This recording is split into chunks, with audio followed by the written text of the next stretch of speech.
Commissioners meeting. I just want to give a quick announcement before we get started that we are having some audio issues on this platform today.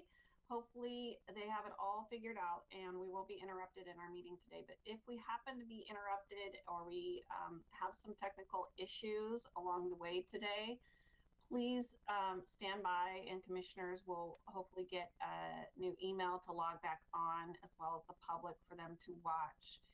Should that occur, I just want to give a heads up for this morning. And now I'll just give my usual morning informational item for the public. We are in a virtual meeting today, and with this, I will just do a couple of housekeeping items to review, especially for those who may not have attended before. To the public that's watching the meeting, when you're registered to watch for the meeting, you're registered in our system as attendees. Attendees are webinar participants who are simply viewers of the meeting, an audience member. Your microphone and your webcam are automatically muted as attendees. However, there will be a time during the meeting where we will have open public comment. And when that time comes, if you wish to participate in public comment, I'll ask you to raise your virtual hand. If there is somebody who's not on mute, if you could mute yourself right now, that would be really helpful. I hear a little bit in the background.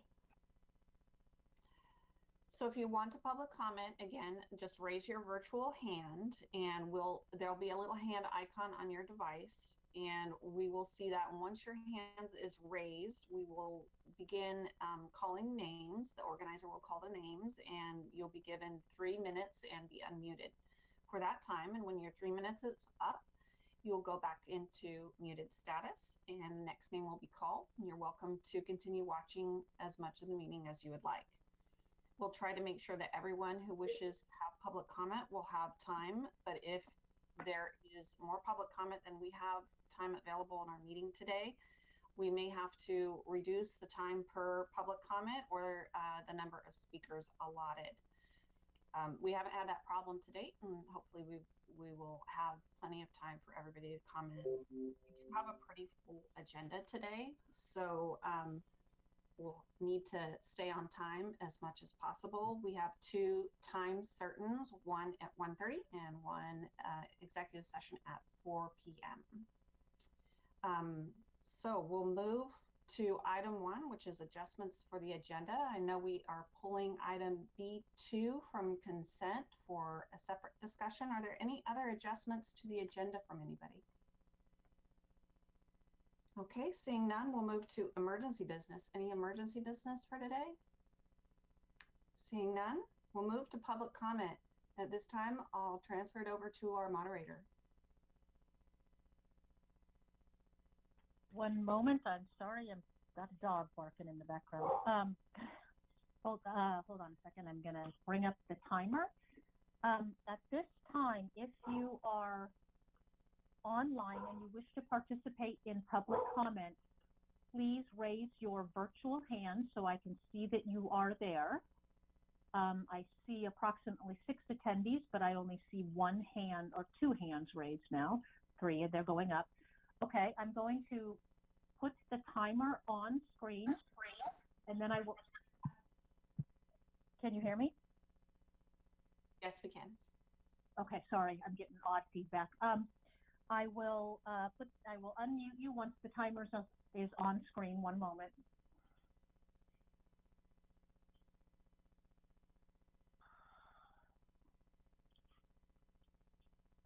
The first person I will be calling is Tom Peck. Once I call your name, I will unmute you. I will start the timer. Once the timer begins, please begin your public testimony. Mr. Peck, I am unmuting you right now and I will be starting the timer. Good morning. Thank you for allowing me to address the County Commission. My name is Tom Peck. I'm on the board of the FAN, the Friendly Area Neighborhood Association.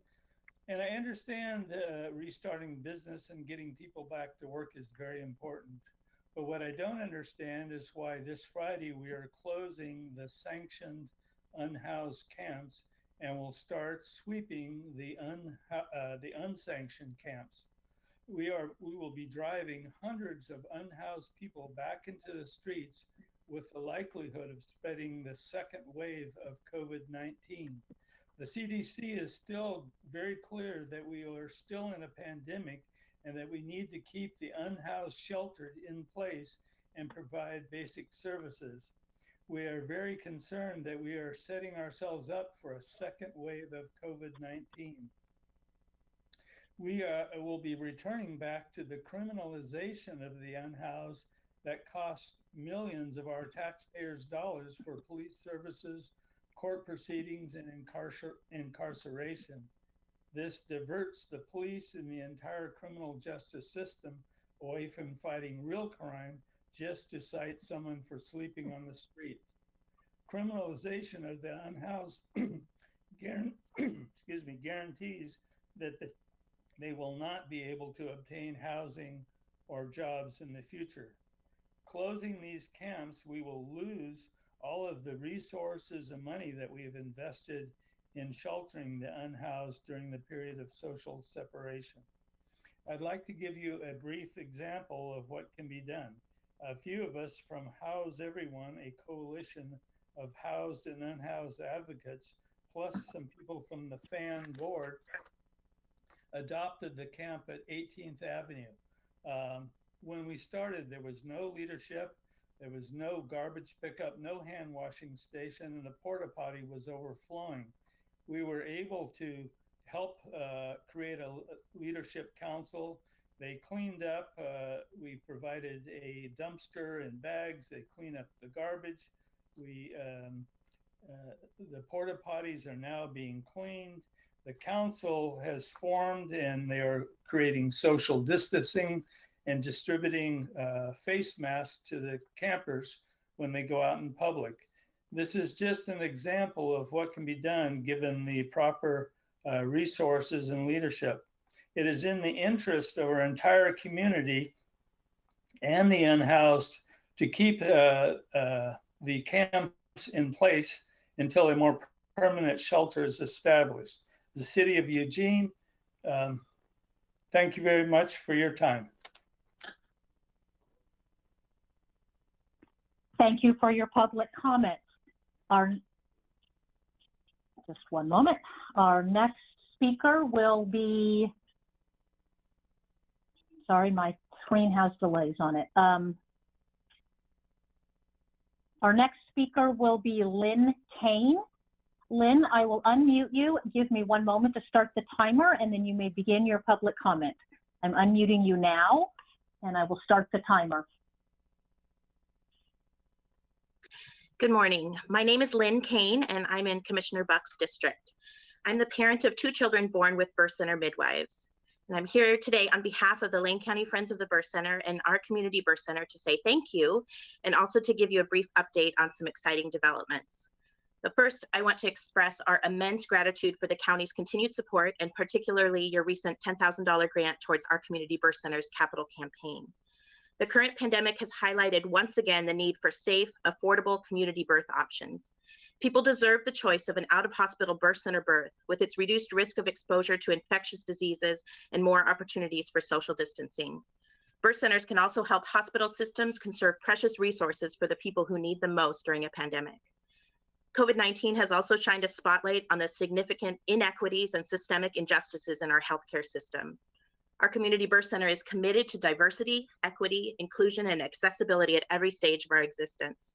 The birth center model of care, which is inherently client-centered, cost-efficient, and designed with wraparound support and services, leads to improved outcomes for all pregnant people, including the most vulnerable populations. I know that for myself and for many other birth center parents, the ripple effects of the high-quality prenatal birth, postpartum, and lactation support are long-lasting and continue to influence the health of my family and my confidence as a parent. I'm excited to update you on a few of the significant steps our community birth center has taken over these last months. We received our official 501c3 status on April 27th, and our fundraising efforts are going strong. To date, we've received over $120,000 in donations towards our goal to open a new birth center. We're actively seeking a space to lease and remodel in Springfield. And in the meantime, we're also recruiting diverse voices to guide our planning, as well as giving back to the community through free lactation classes and virtual community support meetings for new parents. Anyone who wants to volunteer or make a donation or just learn more about our community birth center can visit our website, ourcommunitybirthcenter.org. So in conclusion, thank you for prioritizing maternal child health in Lane County. The county's investment in our community birth center is not only a donation towards healthy pregnancy and birth, but also an investment in the long-term health of our community. Thank you. Thank you for your public comment. Our next speaker will be Chris McAllister. Chris, I will unmute you and you can begin once I begin the timer. I am unmuting you now and I will start the timer. Good evening, Madam Chair, members of the commission. My name is Chris McAllister and I live in 12th Street in Springfield. 76 years ago on Saturday, an Allied operation landed in 5 sectors and conquered a great problem that was able to help set the path for stability and justice for thousands and thousands and thousands of people in each of these areas. This is D-Day, also known as Operation Neptune, and I think that we have the opportunity in the county commissioners' wards and districts to be able to help just like they did, and be able to help our ill, our struggling, and those of us who have been serving on the front lines ourselves. Because when we don't have answers and when we are still in the trenches, it gets harder and harder each day. But I am excited about the outcomes that we've been able to do since 4/11 of 2020. Organization I work with has taken over the Springfield Shelter, and we've been able to address the Springfield needs as we've been able to. We've been able to help people get back on their meds. Over 14 people out of 32 have restored back to their meds, psych meds, heart meds, meds that help reduce the urges of past ills. We've been able to help people regain doctor's appointments and stop being treated in the ER, but also make it to the ER to be treated further on. We've gotten 16 people enrolled in OHP who qualified, but did not have the ability to call in for an appointment to even do it. We've been able to restore mental health services to people, including getting several people help in inpatient, because it took screening and understanding and hearing the story to be able to get them to where they need. I also want to give a shout out to a Lane County employee, Laurel O'Rourke, with the Dovetail program. She has been amazing, and she has been able to do awesome stuff with the resources that she's been able to use. The only thing that could be better is if she was given more resources and her team was given more options. What we need now more than anything is a safe place for people to be able to continue this on. I'm not saying in a congregate shelter, because we are, having been in a congregate shelter, know what the limitations are there. We feel like in small camps, 3 to 6, in places we already have, whether it's at our parks or whether it's at other properties, we can do this as a community. I am so proud of the fact that we had displaced workers. Even some of our guests were essential workers, keeping your hospitals clean. Our unhoused folks are employed, are seeking help, and are being part of this community. They were as much as part of the solution as some of our other organizations. And so I am honored to be before you today as a partner, as a collaborator, and as a essential worker, asking for a continued effort through this summer. We know that COVID has not gone away, and we know that the risk remains. However, we will implore you to please continue to support efforts to network in our community, work with our businesses, work with our people, make this work for everybody. Springfield needs you, Lane County needs you, and your people support you. Thank you for your time and your service. Thank you for your public comment. Our next speaker will be Ava Cronin. Ava, I will unmute you and then I will start the timer. 1 moment. Actually, Ava, it looks like you are self-muted. You will need to unmute your phone. And let me begin the timer. Yes, we can. Please let me begin the timer. Hello. You may begin your public comment. My name is Eva Crona. I am a family support coordinator. I'm sorry. Are you hearing a lot of feedback? We don't hear any feedback on our end. Okay. Let me see. Okay, let's see if that's better. No, it isn't, but okay. Okay, my name is Eva Cronin. I'm a family support coordinator for Head Start of Lane County. I've had over 24 years of working at Head Start. I assist families that are homeless or could become homeless. Some families benefit from some form of rent subsidy or live in public housing. However, many more families don't qualify for assistance and pay full market rent. I regularly network with shelter care, community supported shelters, Eugene Mission, and other fine agencies. But the current economic catastrophe has overwhelmed their capacity to meet the need. Lane County does not need to invent or build new infrastructure to disperse funds coming from the state and federal level. The infrastructure is these agencies. They simply need their budgets tripled to deal with the amount of families needing rent assistance. Where the county can be helpful is filling the gaps with funding where federal or state rules limit access. Let me give you an example. I work with a mom who lives with her partner and 6 children in a duplex. Because some of her children have special needs, they tend to cry and scream a lot. This is not a tenable situation for a duplex. This mom received threatening notices warning her of imminent eviction. She has a Section 8 voucher, but she would need $2,500 for a deposit before she could move her family to a standalone dwelling. The housing diversion program had money available, but because this family had a Section 8 voucher and was still housed and not literally on the street, she was not eligible for it. This is an example of a gap that county funds could fill. Families may lose their homes if the eviction moratorium is not extended. Not only are they now going to be living without shelter, their credit is at risk, which compounds the difficulty in finding housing. Although the county may not have the funds to fully step in and assist with rent, you are in a unique position to develop legislation that will keep renters housed who are waiting for their financial assistance. These families struggled before COVID. Add to that struggle the unexpected devastation to the economy, and we are on the precipice of a tragedy of epic proportions. Under our watch, children should not be homeless. I thank you very much. And I heard a lot of feedback, but I hope you heard what I had to say. So thank you very much. Thank you for your public comment. Our next speaker will be Cliff Gray. Mr. Gray, I will unmute you and then I will begin the timer and you can begin speaking. 1 moment.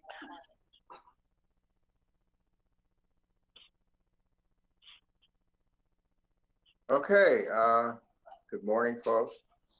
Cliff Gray, PEPFAR's district. Well, I wanted to say a couple of things, echoing both Tom Peck's concerns about the homeless being shoved out on the street, and the dichotomy of the great new entry of many more homeless at the end of this moratorium, which combines both our last speaker and Tom. The thing that bothers me is, what are you doing closing these resources to homeless people when you and the threat of increasing their number by 50% at the end of all this, because this is very serious. I attended the Housing Policy Committee yesterday and very proud of what I heard from Joe Burney. Hi, Joe. And particularly about how fast San Francisco set up that pier to accommodate the homeless population and the COVID mess down there.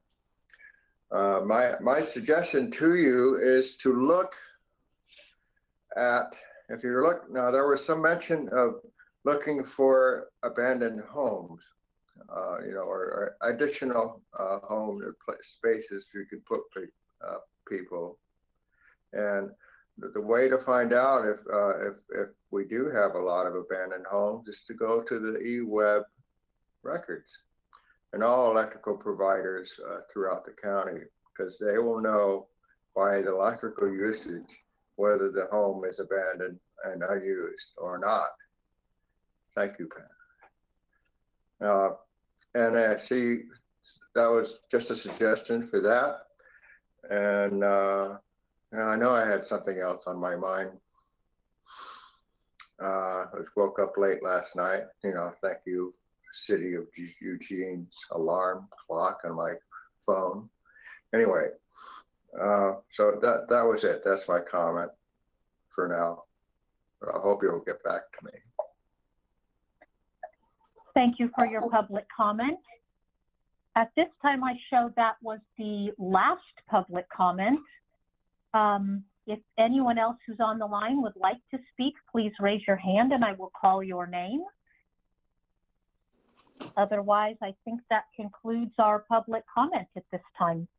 I will transfer back to you, Chair Buck. Thank you. Okay, we'll move to Commissioner's response and remonstrance. Commissioner Carr.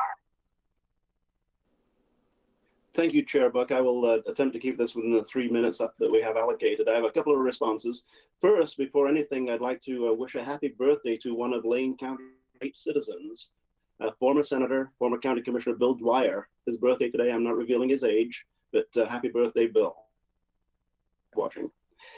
Second is that Reverend Wayne Martin wanted to make a public comment today, Chair Buck. Couldn't make it, asked me to let you know that he's going to be submitting it in writing, as is his normal process also. The next thing I'd like to talk to is Chris McAllister. Chris, thanks for the call this morning.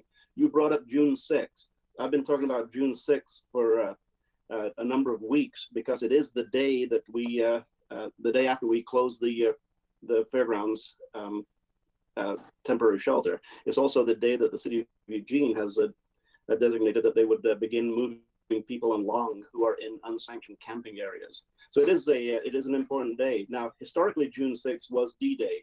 I grew up playing in bomb shelters that were dropped by the Germans about 15 years before I was born. So D-Day was always a big day in my family. We made a big celebration. This year, June 6th means more. June 6th is a question that I've asked you, Mr. Mulcahy, so you don't need to respond now because I know you're going to respond later in the meeting. What do we do on June 6th? June 6th being a figurative day for when people are moved along from their temporary stay-in-place dwelling spots to, well, I guess we'll find out where. And we'll also talk a little bit about what's our long-term plan for sanctioned temporary camping spots for people who we ask to move along from public spaces that they're camping in. And we'll hear more about that, Mr. Mulcahy, I'm sure later on in the meeting, not just from you, but from others. The next thing I'd like to talk about is very quickly, Mr. Peck and Mr. Gray, you and I are in very many ways like-minded. And as I've mentioned, Mr. Mulcahy, we'll be talking about June 6th. Mr. Peck, you've talked about the shelter 18th Avenue that has been a good model. It is indeed a good model and one that we can take heed from because the process is in place. It's in many ways a working model. Finally, regarding Chair Buck, regarding the birth center, which you championed during the budget process, we had a lot of ad hoc requests for funding through the budget process. Many were from nonprofits who serve poverty and homelessness issues. We separated those out and gave that $90,000 to the Human Services Commission to distribute in their fashion. And Chair Buck, thank you for championing, and I strongly supported your championing for the birth center. Sounds like the money is going to be well placed and well received and well used. So thank you very much. Let's see. Lynn Kane. Oh, excuse me. That was that was Lynn Kane that talked about that. Thank you very much. And I'm sorry I went a little bit over, Chair Buck. Any other comments or remonstrance? Commissioner Sorensen. Thank you very much to all of the commenters, and especially am concerned about the plans for the cities and the county on what to do about the growing number of homeless people, particularly if the county is cutting the funding for the the shelter that was put in place in part because of the COVID-19 concerns. Those people don't magically go away because the rate of cases has declined. So I do think we need to have an update from our administrator on what the plan is. I get a lot of inquiries from constituents. I've sent several ominous reports to the Eugene police chief regarding tires being set on fire, regarding people turning over garbage cans in residential neighborhoods near the fairgrounds. So this is a very difficult situation. And finally, I want to mention that I am so glad that we have some of our federal elected officials on the scene in Washington, D.C. to counteract this fascist response of President Trump to the legitimate outrage of the American people. And just to quote from his Twitter that's on the front page of the Guardian newspaper, the fascist speech Donald Trump just delivered verged on a declaration of war against American citizens. I fear for our country tonight and will not stop defending America against Trump's assault. And I'm really glad that we have a senator that's standing up to this authoritarian and fascist president. Any other comments? Commissioner Burney?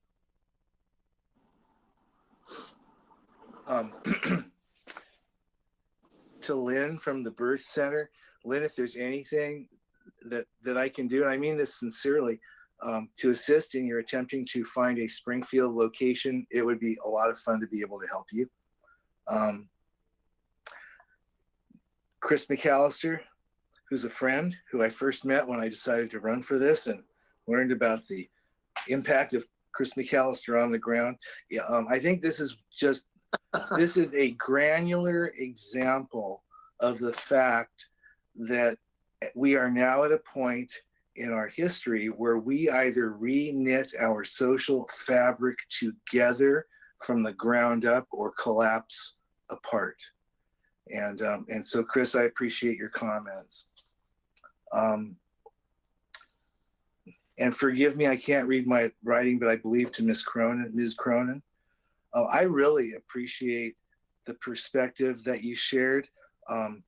I think actually that Cliff Gray gave a good example of using existing infrastructure and beefing it up so that we can strategically place dollars that aren't confined by various rules and regulations and what have you, so that our service delivery community can be more effective. And I think, and I believe that's exactly the direction that Commissioner Farr and I are trying to guide the Human Services Commission to do just that, truly, to beef up existing infrastructure amongst community groups that are there to serve and are being overwhelmed with need based on resources. I just want to point out, I think Cliff Gray gave a good example of how to do that in a different context when he said that utility companies will know which homes are abandoned because electric service has stopped to those homes. And I think that that's just simply an example of how we use existing infrastructure to identify and respond to need. I know I'm missing some things. I apologize. And I also know that I'll add to the drum roll that every commissioner thus far, of course, provides our administrator, which is, yeah, we agree with these concerns about June 6th. We also pushed to try and handle that, and we have an unbelievable staff that responds. So I'll be listening to that too. Thank you all so much for providing input. Thank you, Chair. Commissioner Bozovich. Thank you. As many of you know, I grew up in the suburbs of Washington, D.C. And in my childhood, I remember as a very vivid memory the riots in D.C. after the death of Martin Luther King, and my father's fear of trying to get down to work and then ending up spending 3 nights down at 20th and M at CBS headquarters as he covered the riots. These are difficult times in our country, but I think the words of Martin Luther King here are particularly important. So I'd like to read a brief quote of his. "The ultimate weakness of violence is that it is a descending spiral, begetting the very thing it seeks to destroy. Instead of diminishing evil, it multiplies it. Through violence, you may murder the liar, but you cannot murder the lie, nor establish the truth.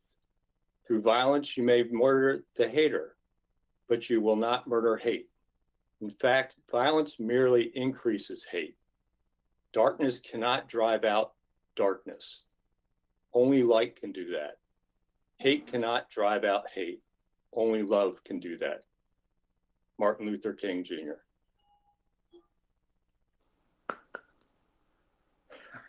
Any other questions or comments, remonstrance? I'll just share some thoughts of my own. I want to thank first everybody who called in today. Appreciate your comments. And we'll definitely be thinking about everything that everybody's put forward. We've had some pretty tumultuous times since we've been on at our last meeting. And over the weekend, I posted a few comments about the activities that we've seen, and I thought I'd just share them here because it's our responsibility as elected officials, of people of a place of privilege, to speak out. I wrote that, you know, the world is particularly heavy right now. We've got heavy with pandemic, heavy with rampant racism, heavy with structural poverty, and heavy with massive inequality.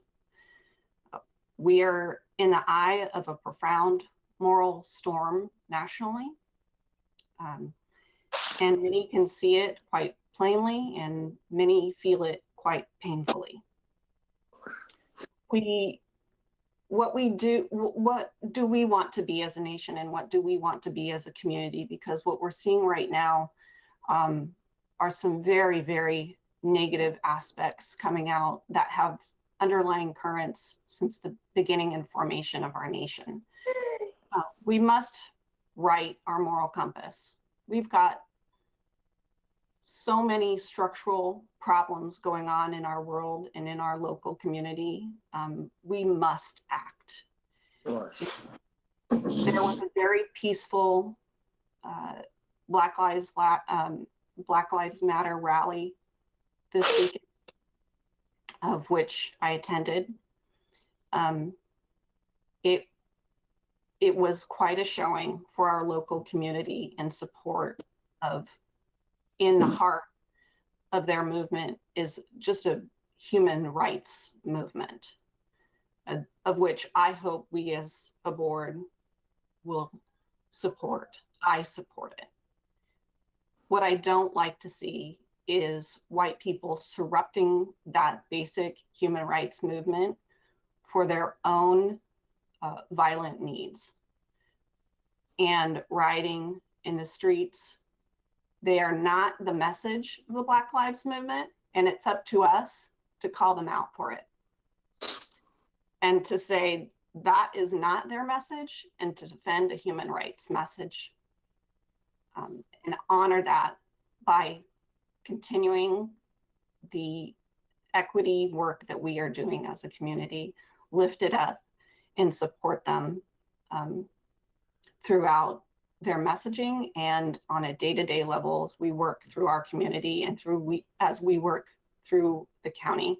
I know our staff has been talking about it, and we've been trying to find ways in which we can continue to lift up the voices of those that are most vulnerable, and I'm very, very proud of our staff for doing that. Commissioner Burney. Thank you very much, Chair. For me personally, a lot of this, one needs to understand. I worked as a young person with the Black Panther Party in their Intercommunal Youth Institute, which was a fancy way of saying a daycare center in East Oakland in the 70s. It seems almost, I don't know.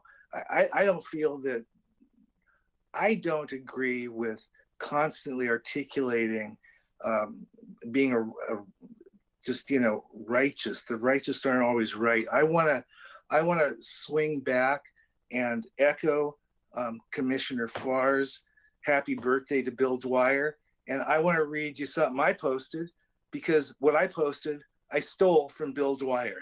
And what I posted was this, and it's another approach to coming at the same topic.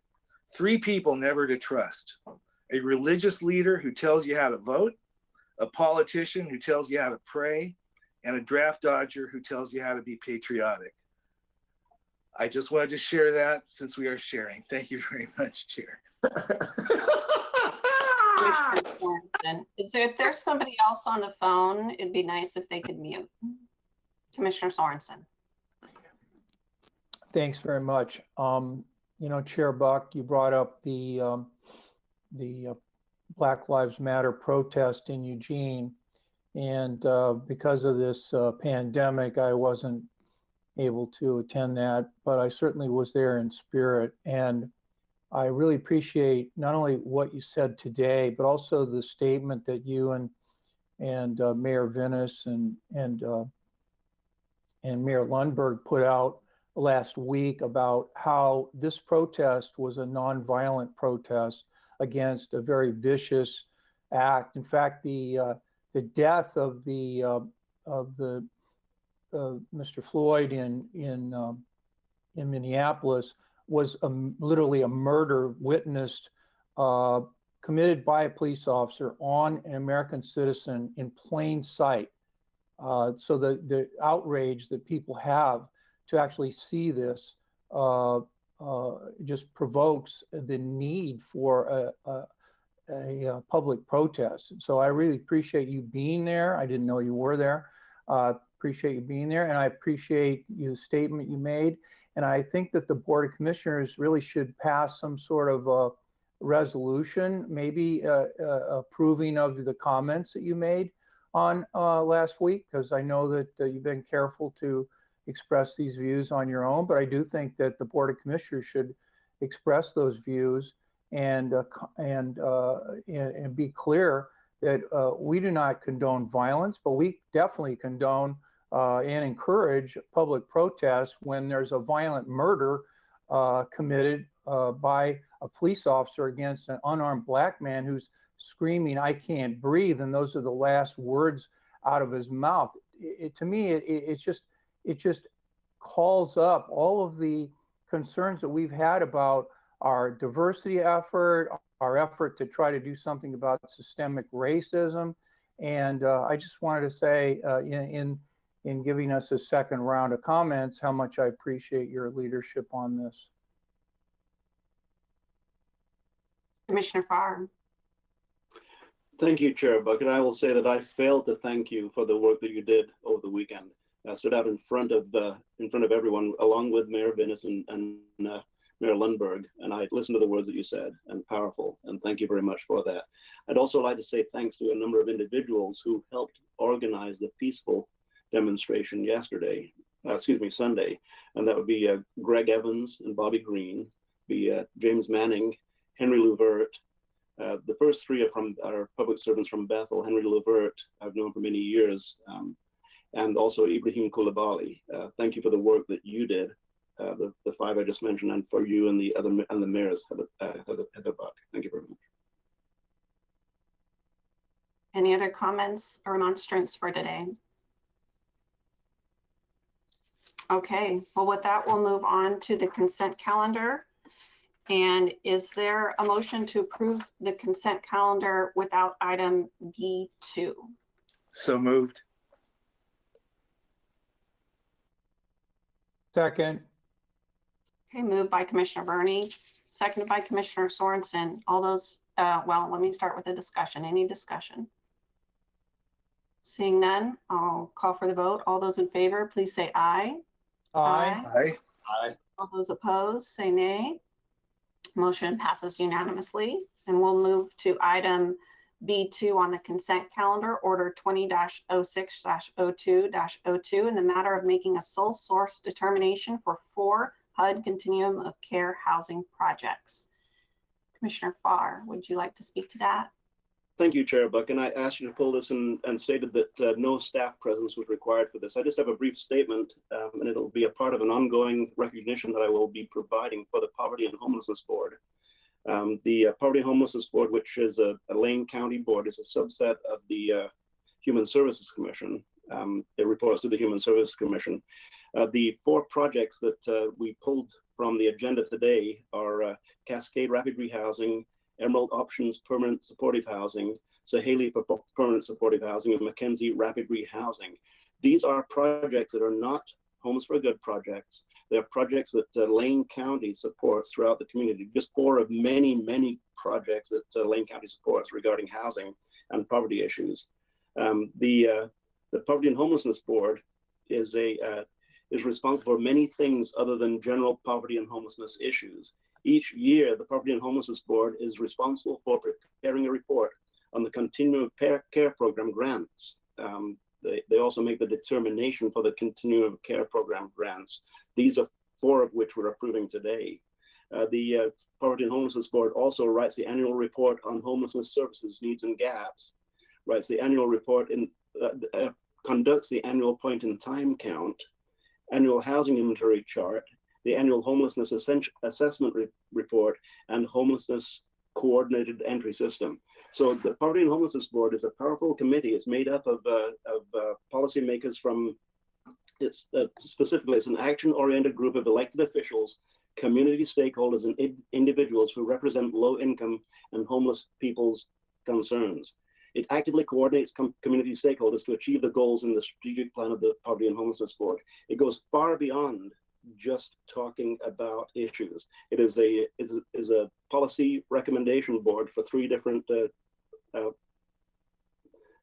jurisdictions, as well as community stakeholder groups. So I will continue to bring up the Poverty and Homelessness Board. Quite often I hear questions about why isn't Lane County doing fill in the blank. Well, if you read the reports of the Poverty and Homelessness Board, many of those questions will be answered by the things that we are doing on an ongoing basis, as prepared by the Poverty and Homelessness Board reporting system. So thanks very much for letting me take this time, Commissioner Buck, Chair Buck.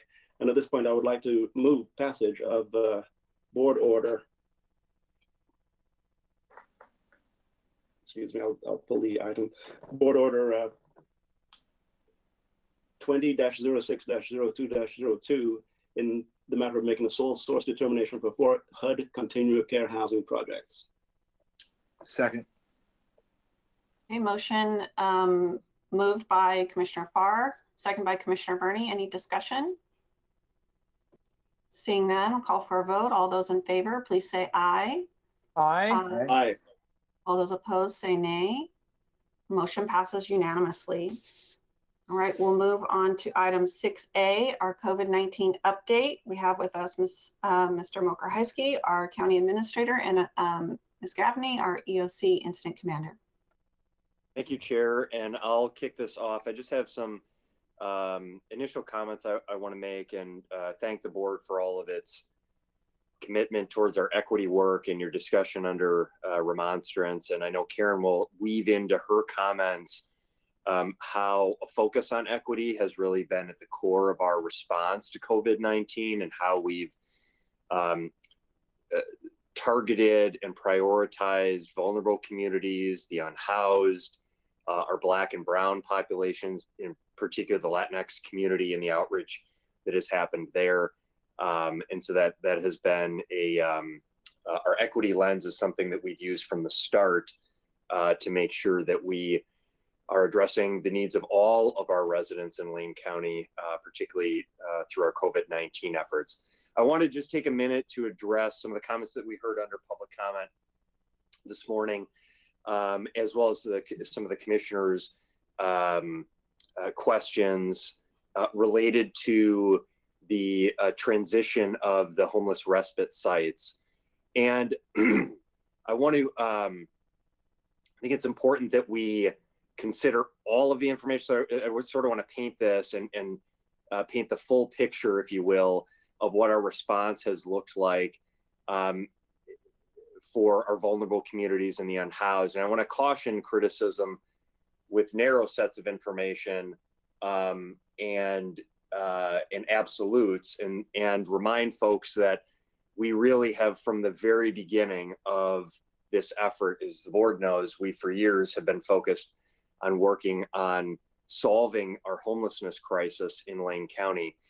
And what we've done from the beginning of COVID-19 is you saw both the mission and Dusk to Dawn, the mission that typically has capacity for about 400, sheltering 400 individuals, and Dusk to Dawn that had capacity through funding from Lane County in the city of Eugene to shelter up to 260 individuals. The capacity at both of those sites was cut in half due to the governor's executive order and the need for limiting the number of individuals in congregate spaces. And so what happened when St. Vincent de Paul and the Mission were forced to reduce their populations of shelter beds, Lane County stepped up.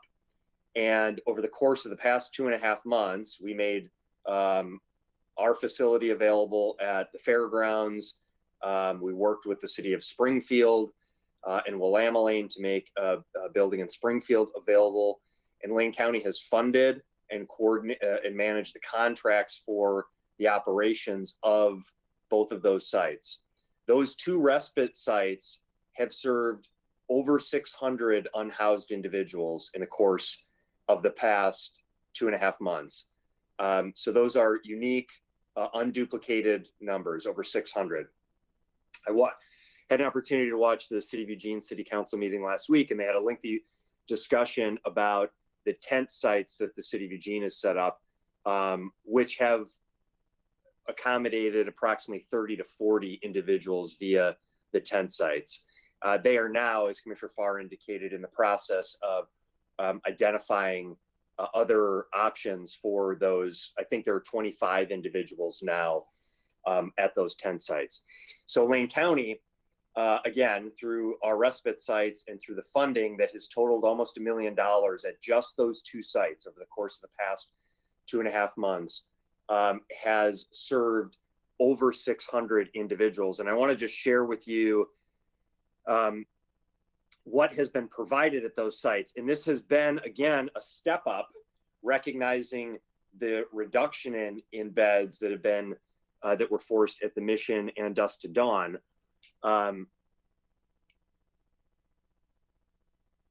So we provided 3 meals a day at both sites, a place to sleep, case support, such as signing up for benefits and other resources, coordinated medical care. We've screened all guests for symptoms daily. We provided showers and hygiene access and telecounseling. So those are the services that have been available at both of those sites. And again, this was to accommodate the reduction of shelter beds at the Mission and Dusk to Dawn, because there was no one else to do that. And I think that's an important reminder that we are one community. And so when other organizations and service providers are stressed and challenged to provide a level of service, in this case, Lane County stepped up during that period of time. It has been now a natural transition as we are moving into phase 2. As we move into phase 2 in the coming days and weeks, that additional, we anticipate that additional beds will become available at other sites. And Lane County simply doesn't have the capacity to continue operating at this scale indefinitely. Important to know that for the board, and I think you are aware, but for the public also, that Lane County has spent over $5.5 million, $5.5 million in the past 2.5 months on COVID-19 response.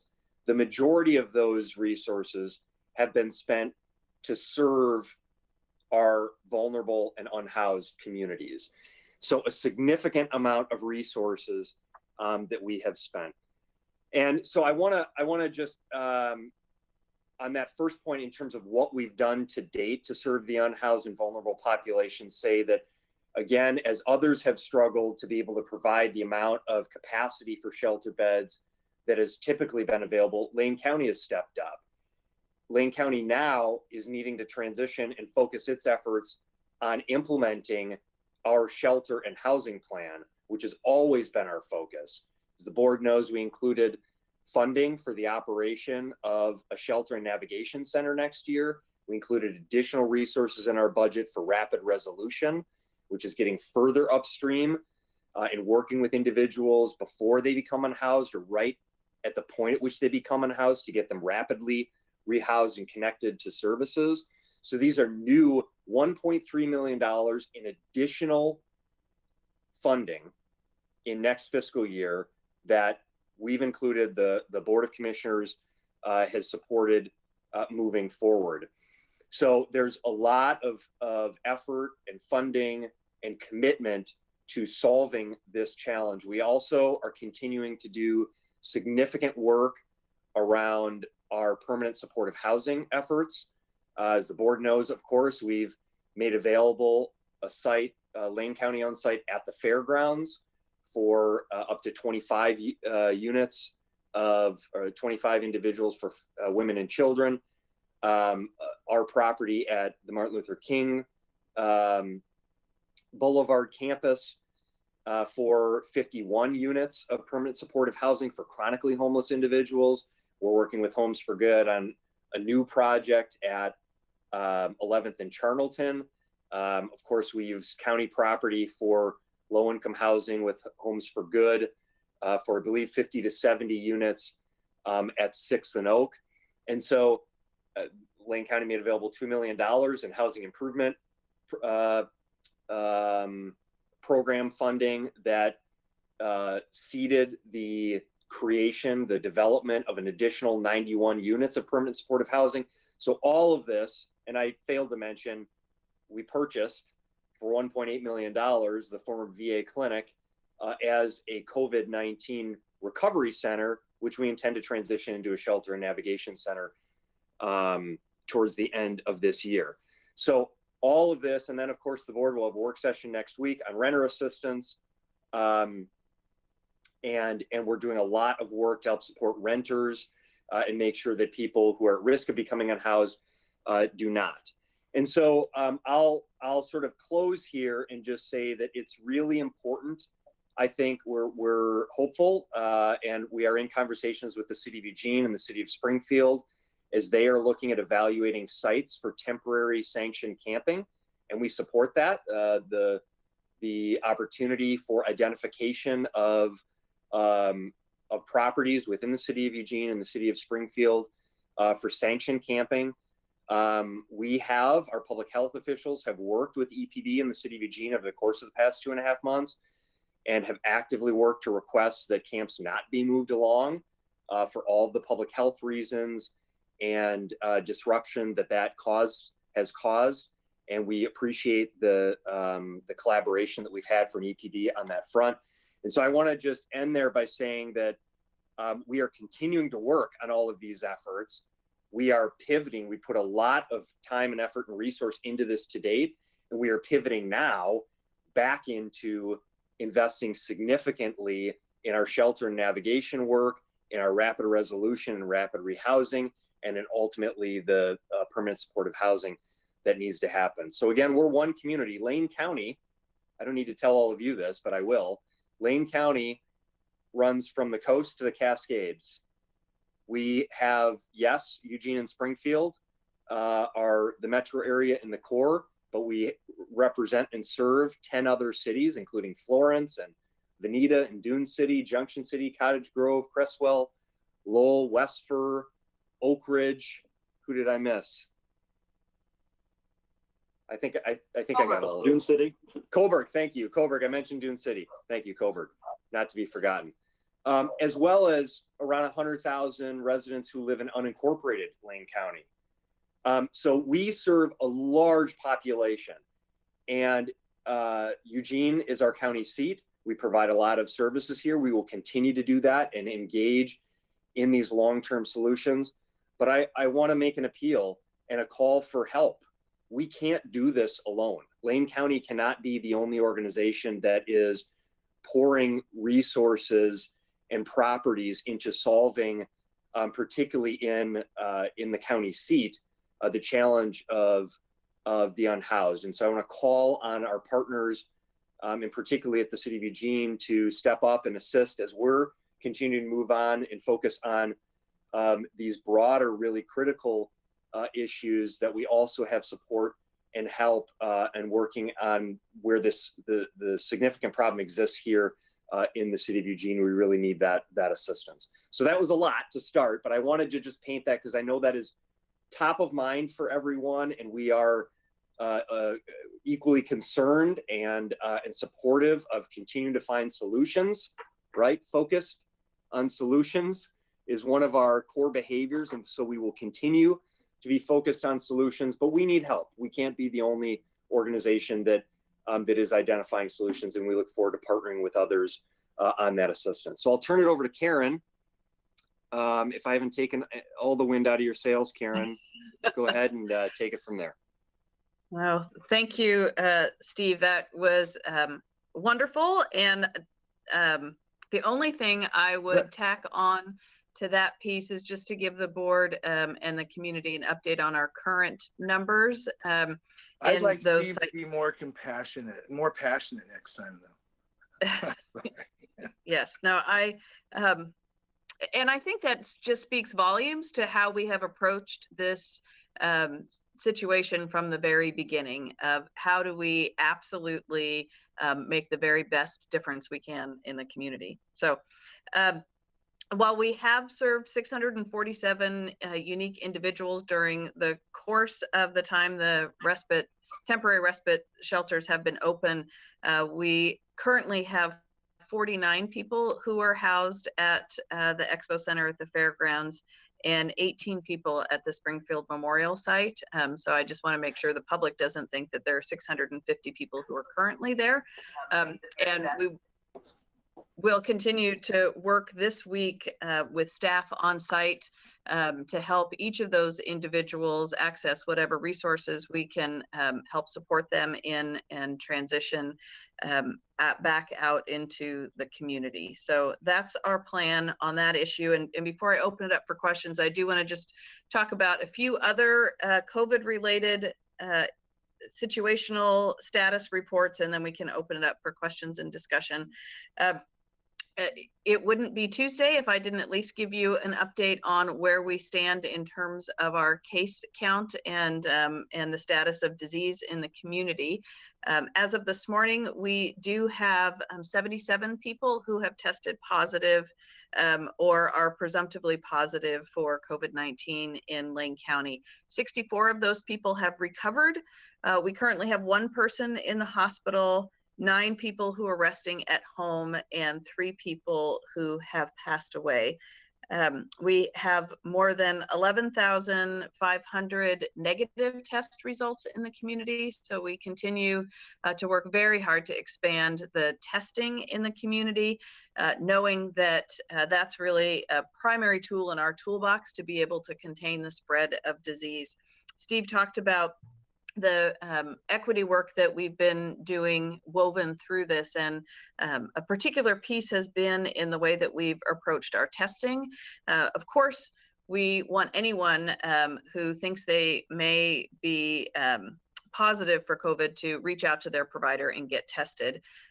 In addition to that, on the public health side, as you know, we've been doing surveillance testing, sentinel testing, reservoir testing, the work that public health does to really go out and actively find instances of disease in the community. And I just really want to tip my hat to Dr. Lysandra Guzman, who is our Associate Public Health Officer, and she has really been championing this part of our work in the community with long-term care facilities, in our homeless population, with our partners at the Lane County Jail, and then specific targeted work in our Latinx population.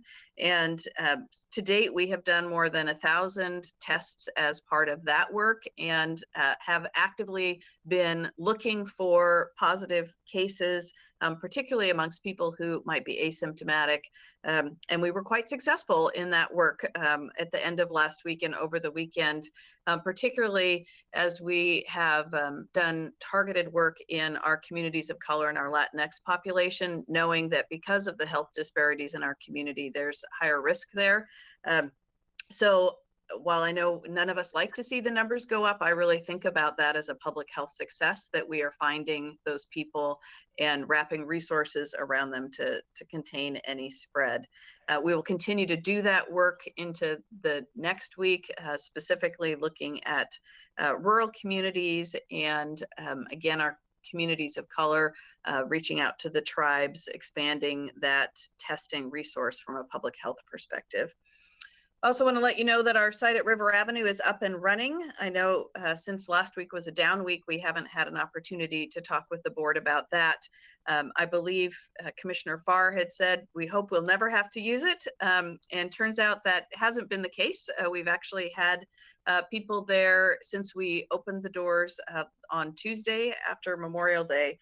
And it's proven to be a fantastic and important resource for us to be able to provide quarantine and isolation. So we expect that we'll continue to house people there for those purposes. And at this point, we've been running between 3 and 5 people at a time. So it certainly is not full, but it's filling a really important niche, particularly in our partnership work with sponsors, parole and probation, and working hard to make sure as people are coming out of the state prisons that we have places to appropriately quarantine people, and for those who are ill to provide isolation. So that's been a fantastic resource, and I want to thank our partners at Occupy Medical who are providing the services there to the people who are staying there. We also are pleased that our rental assistance project will be opening tomorrow. I know there's been some questions about how best do we make sure those dollars get out into the community. And I'm really pleased with the work in the Human Services Division and collaboration with our Public Information Officer, Devin Ashbridge, to make sure that we have a system set up that, again, is really attentive to those equity issues. We know anytime there's a program like this that we believe is likely to run out of funds, that when we open those doors, we want to make sure that we've done everything we can to alert our communities, particularly those who are most disadvantaged, about the opportunity so that they are able to apply. So we have taken the time to make sure, again, to do that outreach, to make sure it's available in Spanish, and that will be opening tomorrow. People can either access information through our website, again, by going to the Lane County website and clicking on the COVID page, or by calling our call center. If they don't have internet access, they can get more information in English or Spanish there. And then finally, I want to acknowledge that the governor has said that she'll accept applications for counties ready to move into phase 2 of reopening. And Lane County has submitted our application for that process. We sent it in late Friday and expect to hear back this week as the Oregon Health Authority and then the governor's office review each of those applications.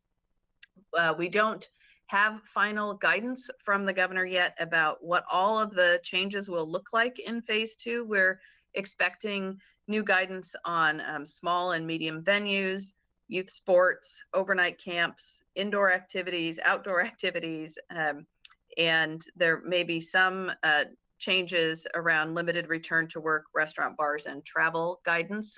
So those drafts have been circulating, and we're hoping and expecting that final guidance changes will be available this week as communities prepare to make that shift into phase 2 of reopening. And then finally, I would give you an update on the application we made to Business Oregon for our small business program. Again, as you know, when we launched that effort near the beginning of our response, it very quickly was completely obligated less than an hour before those funds were gone. And Austin has been working hard to find resources to expand that fund. And we did apply to Business Oregon for match of about $675,000. And we heard back last week that they've awarded Lane County and our partners $100,000. while certainly that's less than what we had hoped for, the program received $7.5 million in asks and only had $2.5 million to allocate. So we continue to look for additional resources, and Austin is working with our partners to prepare a round 2 award. And so hopefully those funds will continue to grow as we continue to explore opportunities to replenish that fund. And really combining awards from round 1 and hopefully a round 2 award would allow us to more equitably and significantly reach that threshold of funding that's meaningful to more than 1 or 2 businesses in a community, and amplify the impact of that. So I think perhaps I will stop there. I know there's much more we could talk about, but I'll let you direct the conversation in where you want to focus. Commissioner Sorensen and then Commissioner Farr. Thank you very much, Karen, and thanks very much for your comments on the topic of the increased cases. I appreciate the care that you're giving in describing the increase in the death total from 2 to 3, and the cases in the from the mid 60s. A couple of weeks ago, the mid 50s, now in the mid 70s. But most of these people are recovering, and the Sentinel testing seems to be a big part of the reason why we're getting more cases, or finding more cases. The term Sentinel testing is used on the Lane County's public releases, but it's not really defined. Could you talk a little bit about Sentinel testing, and in particular, is there enough testing, and what are the barriers, either financial or medical, to more testing? In other words, why wouldn't we do, say, 100,000 Sentinel testings rather than, say, 5 or 10 or 20,000? Can you give us, is there a reason for that? There's not enough tests, there's not enough money. Why aren't we doing more testing, and what are the reasons we're not doing more testing, and what could we do to get more testing?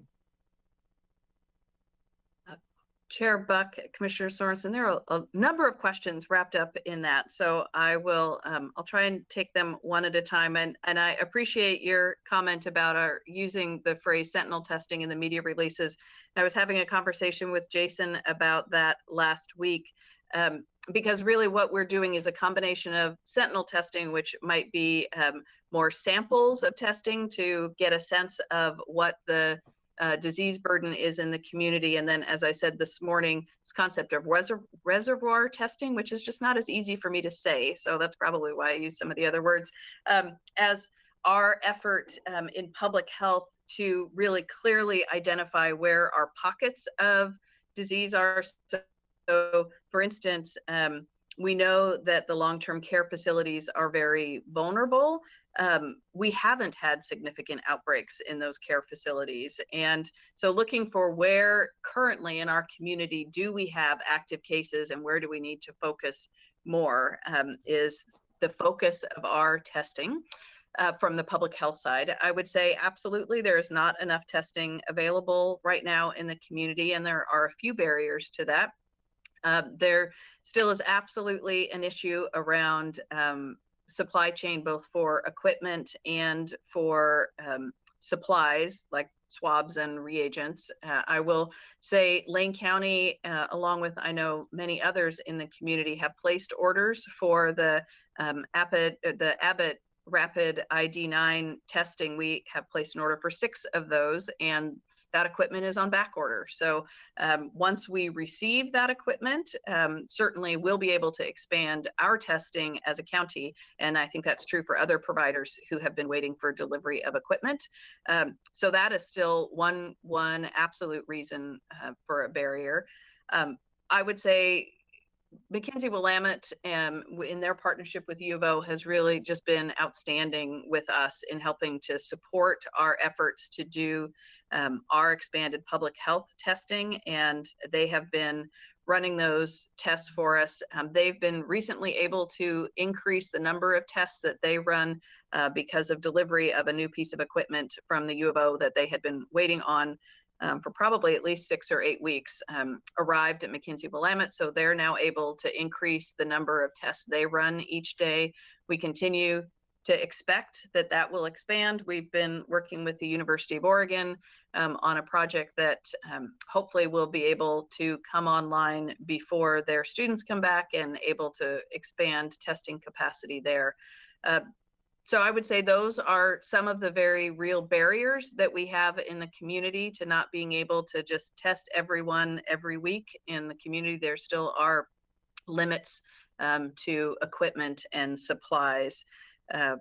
On our public health testing side, we have been leveraging our internal staff and also community volunteer nurses and physicians who are being part of Dr. Guzman's team to go out and swab. I would say if there are other nurses and doctors in the community who would like to join that team and help by going out and swabbing, we would love to have them. And there are additional places who will host our testing if we can have people trained who can do that swabbing work for us. So I invite the community to continue to join us in that effort.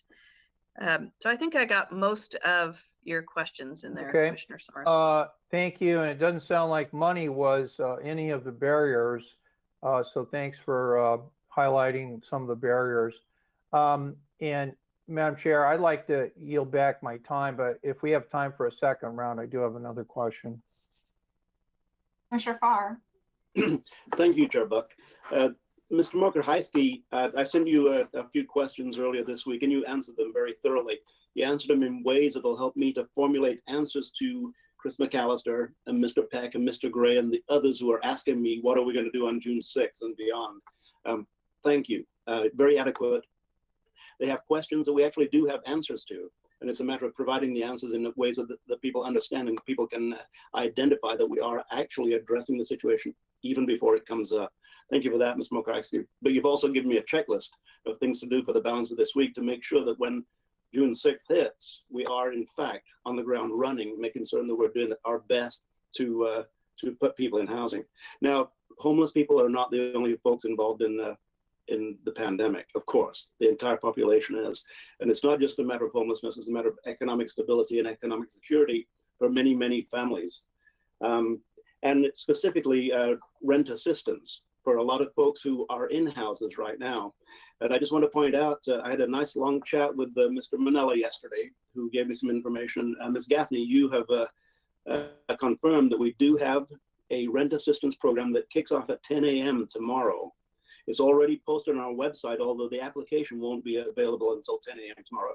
And correct me, Karen, if I'm wrong, but we have close to $1 million, 930,000 or so to distribute, trying to do it as equitably as possible. And when people apply, there are a couple of criteria that will kind of surface as a criteria for people who will get the assistance first. And one of the criteria, of course, is the loss of income as a direct result of COVID-19. And the second is a compromised health status. Now, we need a lot more than $930,000. And if you can answer that, Karen, I've heard possibilities that more money may be in the pipeline for rent assistance that may last even through the end of this year. Is there anything you can comment on there? Or can you correct me if I said anything wrong already?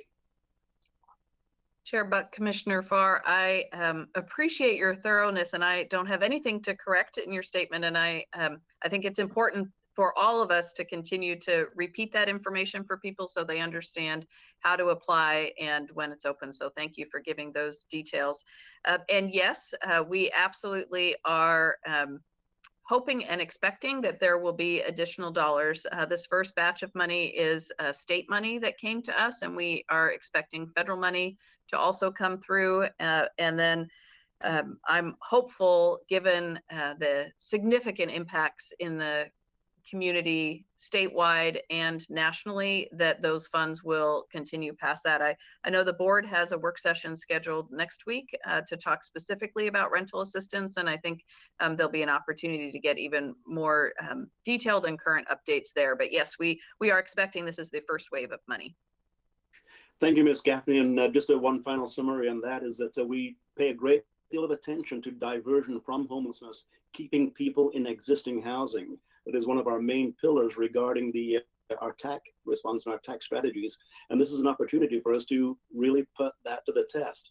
Can we divert people from homelessness right now by keeping them in their existing housing? Thank you.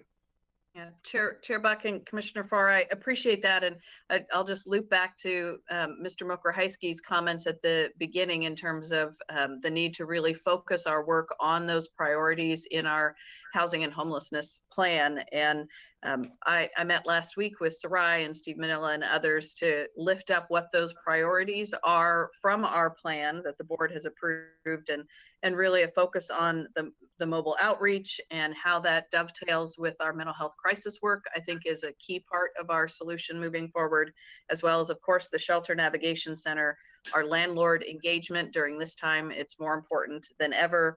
Of course, the rental assistance and rapid rehousing. And then I don't want to lose sight also of that coordinated entry, case conferencing, rapid resolution piece that I think is a core part of how do we keep people in the housing that they have. So thank you for your ongoing advocacy.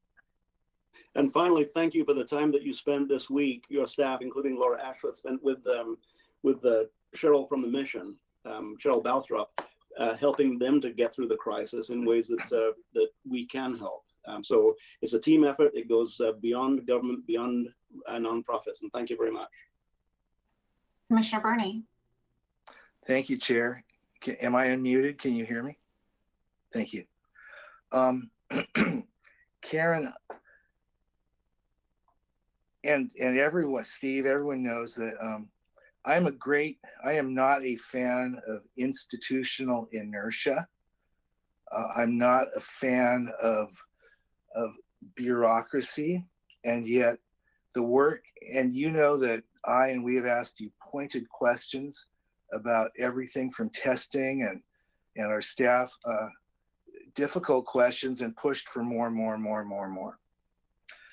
So it concerns me that I read an article or a guest view, maybe I'm the only one, from Eugene City Councilor Emily Semple. I met her once, seems like a nice lady, that suggests that Lane County is not using science or ambition in developing a COVID-19 testing plan. I have thoughts on that, but could you respond to that? Is that correct?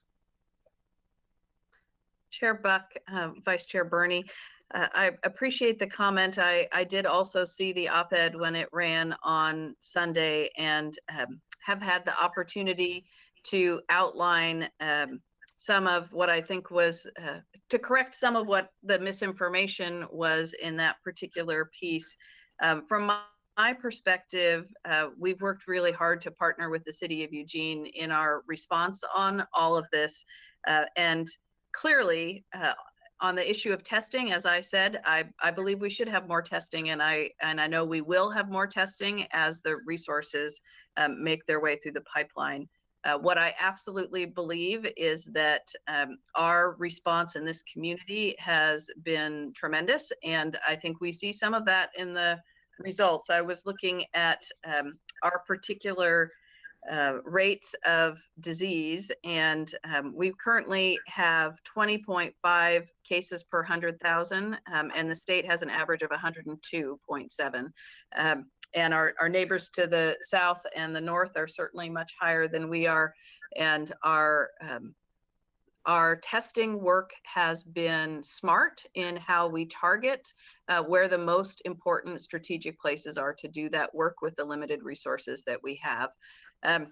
So I'm happy to answer any specific questions you might have about that. No. I think it's important just to note we absolutely have been doing that testing in the jail, in the long-term care facilities, in our congregate settings, homeless shelters, and our high-risk communities. I would hate for the public to think that we haven't been doing that.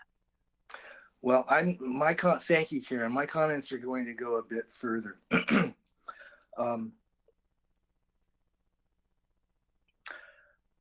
I have personally been in meetings with the private sector, the businesses that are trying to intervene in the supply chain to procure more tests and look at ways in which they can be more accessible to more people in both urban and rural areas. We do have more testing than we have ever had, and we keep getting more. There are breakthroughs in that. I've met with University of Oregon people and Mackenzie Willamette people, and I want to say that someone who has not been in any of those meetings has been Ms. Semple, who has criticized so much. I want to suggest, now, I don't think it's unlike the thinking, the city of Eugene does have a homeless problem. They had a homeless problem when they raised their city building and had nowhere to go. And my understanding is Lane County has eased that, mitigated that a bit by renting them space in the public service building.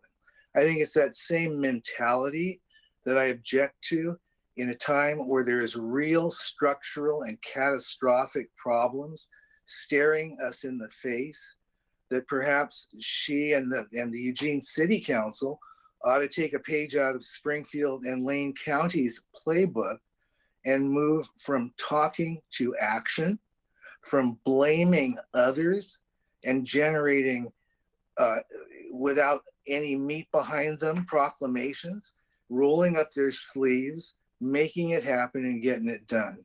And I, as someone that is very critical of, again, institutional inertia, when we're in a situation like this, it's all hands on deck. And for those that aren't doing as much, to criticize those that are dipping into reserves to try and respond to homelessness and housing issues and COVID-19 and getting our county back to work again, which includes the city of Eugene. I personally was offended with that. And I think I would suggest that those that criticize without proposing solutions and putting their own resources on the line, get in line, take the training, and help the county with swabbing. Thank you very much. Commissioner Bozievich. Thank you. I have two quick questions that should be pretty short answers. How much does a single COVID-19 test cost, and who's paying for them? Chair Buck, Commissioner Bozievich, I have to admit I do not know what the cost is of the test. What I do know is for those people who are insured, it is covered by insurance, and for those people who are uninsured, Mackenzie Willamette is not charging individuals anything for those. But I don't know off the top of my head what the cost. Thank you. I heard a figure when they were reporting on the reopening of baseball and what it was going to cost to do some of the testing they're proposing of $120 a test. If that's accurate, our capacity of around 350 tests a day right now, that's $42,000 a day we're burning through in just testing. And I just, kind of tag teaming on the vice chair's comments, some of the criticisms we're getting are not well founded, and Ms. Semple is not the only community member that keeps trying to criticize the county over our testing efforts when it's really a supply chain issue, and we're doing the best with what we have. And I really want to appreciate that. I want to appreciate the fact that Karen, your staff made that application for phase 2 on Friday as soon as we were able to. And one of the reasons we could make that application, I went to the Tableau page that the Oregon Public Health has on indicators by county. Follow-up initiated within 24 hours for 95% or more of the cases in the last 7 days. Lane County's score on that, 100%. We're following up on all those cases. New cases not traced to a known source is below 30% for the last 7 days. This is about our ability to trace, which is another place, a certain community member has been criticizing us. 0% that we haven't been able to trace back to a new source. We're like one of the only counties in this list that scores those two scores in those columns, which is about our public health staff and the work you guys are doing in both testing and follow-up. And I just want to say how much I appreciate that work. And it's one of the reasons why Lane County's poised to move into phase 2. And I just want to really appreciate the work you guys are doing. I want to also appreciate what our citizens are doing out there. You know, I've been out in the community. I actually took the opportunity this last weekend to go over to Darling's Resort in Dune City and spend the weekend in my Airstream, and watching folks in the restaurant there jostle to stay 6 feet apart as they waited to pick up food, you know, to carry out to their RVs. Was interesting to watch that, people wearing their masks when they should be. So I think our citizens are committed to controlling this too, as well as our staff. And it's one of the reasons why we're seeing the downward trends, the low case numbers in our county, is the hard work you all are doing and the hard work our citizens are doing. So I really appreciate both sides of that. And I just have, my final question though is, I have yet to hear what phase 2 means. Have we gotten anything from the state defining some things like what size gatherings, are churches going to be included, you know, what it means for restaurants, you know, bowling alleys? I'm getting all sorts of questions from constituents. Am I going to be able to open my business? What's going to change? And I haven't seen anything from the state. Has you know, public health or anyone at the county gotten any indication from the state what those guidelines will be? Chair Buck, Commissioner Bozovich, first of all, thank you so much for the acknowledgement of our staff. I will absolutely pass that along. And I think you're absolutely right about the partnership with community and really doing what we need to do as a community to protect ourselves and each other. So thank you for that. As for phase 2, what I have is a slide deck that the governor's office was using to talk about in terms of draft only, what their thinking is. And in that slide deck, and again, this is draft, we haven't seen final guidance. We would anticipate the size of gatherings increasing to limited to 50 people indoors, 100 people outdoors, some increased travel allowed, and again, a limited return to work, but still strongly encouraging remote working where that can happen. And then a limited reopening of some of the sectors, and on that list are theaters and churches. So the guidance would include some occupancy limitations and physical distancing and sanitizing, but a limited reopening of those venues, and a limited reopening of things like bowling alleys, pools, arcades. Axe throwing was on her list. I know we have some of those in Lane County. Jet boats, mini golf, again, being clear about physical distancing requirements and sanitation requirements. And then some limited reopening of youth sports with physical distancing, and contemplating some limited overnight camps with cohorts. Again, that was draft that the governor was asking for feedback on, so I'm not sure what the final version will look like, but that's what they're thinking about.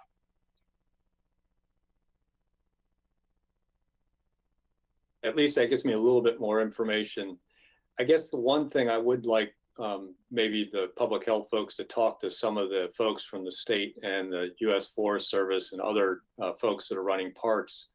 I know that they've kept bathrooms closed, and I was at the South Jetty Park this weekend, and the area around the bathroom that was locked up was a health hazard. Let me just put it that way. There's a balance between COVID and then the general disease that can come out of unsanitary conditions when it dealing with human waste. So it may be a conversation to be had that we may be creating a health hazard, somewhat trying to prevent a health hazard with some of the bathroom closures in our parks. You know, just maybe some kind of warning signs about lack of washing, et cetera, and people need to take responsibility for their own hand sanitation. But, you know, people, you know, have urges and they carry them out. And it was absolutely disgusting what I saw this weekend. So I'm hoping we can have some conversations with some of our partners and also think about what we're doing in our parks. Okay, thank you. I will pass that along. If I might, I'd like to add a few words here and then we can go through another round of questioning. You know, in regards to all that we are doing at the county for housing, and as we transition from a COVID housing response back to our normal TAC report response, I just want to make sure that I express my full support and movement of the county to TAC report implementation that we have been doing this whole time, but knowing that that is our highest and first priority when it comes to housing response. We know that FEMA is going to be discontinuing some funding for the housing COVID response in particular, which changes the situation about what we can and cannot afford to do, especially as we balance our other service items within the county. So I want to make sure that staff knows that I have that full support in you as we move back to TAC report implementation. When it comes to, you know, the op-ed in the paper this weekend, I was a little disappointed as well, but it's just one person's voice. And I've been very proud of the fact that we've had both mayors and myself being able to respond in cohesion throughout the entire COVID process. And I would hope that we can continue that kind of partnership with both our board and the city council's board when it comes to tackling homelessness. We do have a lot of work ahead of us to do. It is really important that we keep that bond going and keep that movement going throughout the rest of this year and as we tackle homelessness in general. I'm very interested in seeing what the city of Eugene comes out, if they have any other gap responses, because we are all trying to create a way in which we know we can be part of the solution, and that is different for each of our cities, is different for us as a county. And we will each do our part. We're committed to doing our part. And I know that there are also voices on the city council that are very supportive of what we're doing together. And that's the part of the whole messaging that I really want us to remember. Even when there is one person or maybe a minority of people who are critical that keep us on our toes, and maybe we should be kept on our toes, but at the same time, knowing that we're moving in the same direction. And I know that there is strong support from the city of Springfield and movement for housing as well. And I look forward to having those TAC report updates and meetings again, as well as revisiting our housing action plan that kind of got sidelined during the COVID-19 process. I saw Commissioner Farr's hand up next, I believe. And Commissioner Buck, I was just going to plead with you to state your case, which you just did, so my plea is not necessary. I will state, however, that Councilor Semple, I've worked with her for years now, and she has nothing but the best in her heart, in her mind. And I know that she will be an active partner with Lane County and with the balance of the Eugene City Council in moving forward with our efforts. So I am confident in Councilor Semple. Thank you. Commissioner Sorensen.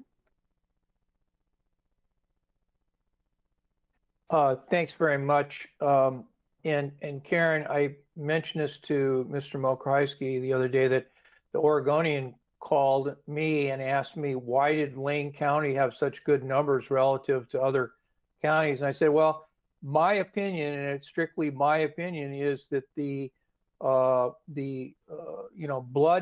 approach of Lane County Public Health to track down and do the contact tracing was a very significant part of why we are doing well. And when you think about a county with, over 70,000 people and 3 people have died, you put us up against any other metropolitan county in the United States with a population of our size, and we're certainly among the the safest places to be. My concern and my question actually goes to the reconciling and hearing your perspective today, and I realize that could change, but hearing your perspective today on the so-called reopening or additional phase 2, 3, 4, 5 into infinity phases of reopening, while at the same time we're monitoring and have yet, as I understand, to detect a second wave of this disease. And from history, we know, at least I've learned, that in the 1919 Spanish flu, the initial phase of the disease was a particularly noticed phase over 4 or 5 months, and then there was a lull, and it's the second wave of that pandemic that killed the most people. So can you help me with how quickly we are ramping up, which so far at least I'm in favor of, but also I'm nervous. When are we going to have to ramp down? If we have to ramp down, do we have the capability of ramping down? Is that within Lane County's authority, or is that the governor's executive authority? Thank you. Chair Buck, Commissioner Sorensen, I'm going to answer the first parts of your question, and then in terms of legal authority, if Steve Dingle's on the line and wants to answer the legal questions, I'm happy to defer to him. I also worry about what we learned in the 1819 flu, and we absolutely are preparing for that possibility, clearly hoping that doesn't come to pass. But as we speak, we are bringing on board and training more people to be contact tracers, monitors, and case managers, so that if we do have a spike in cases or a second wave, we have a whole cadre of people who are trained to be able to do that work. We don't need them right now, which is great, but we are partnering with the University of Oregon, and next week anticipate releasing an RFP to bring on board community-based organizations throughout the county who will be trained and ready to deploy if we need them for increased cases.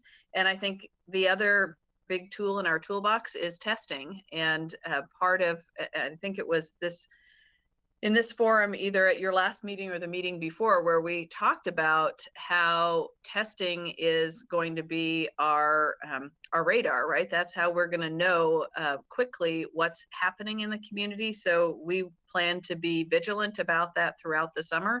Just because the case numbers are low does not mean that we are going to stop our testing efforts. So you can anticipate that will continue as we move through the summer, so that if we have an increase in cases, and I believe Dr. Ledke talked about the triggers that he's looking for, and I think those are reflected on the scorecard that Commissioner Bozovich referenced as well. If we have an increase in a number of cases who are not connected to existing contacts, that's a critical piece for us. Certainly we'll be watching for severity of disease. If we have increasing numbers of people who are in the ICU or in the hospital, those are triggers for us that then will cause us to look at how do we either halt our reopening, or perhaps even in some targeted communities or ways, really re-enlist our strategies around having people stay at home. I think we've done a lot of work. I know we've done a lot of work in the last few months to help increase awareness for people around sanitation, wearing masks, all of those pieces that will help us. And I think we're not widespread strategies in 1819 as they work to combat the flu. Commissioner Burney. Yeah, Ms. Gaffney, I am on the line. I just missed what the question was.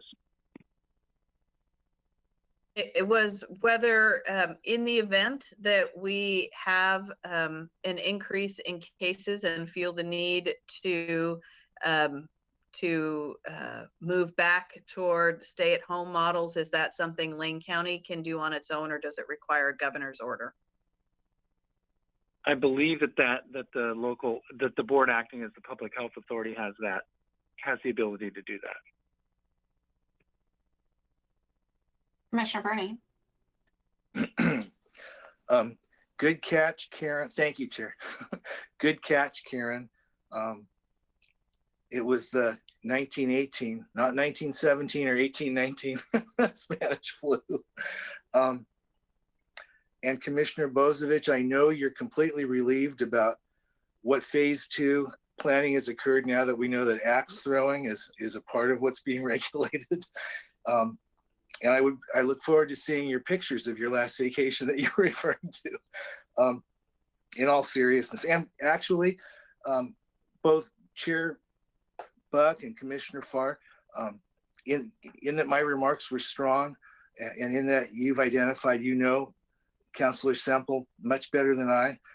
If you both have faith in her heart and mind, so do I. I just don't have faith in her guest editorials. And as it relates to that one editorial, I'd like to make a correction in what she wrote.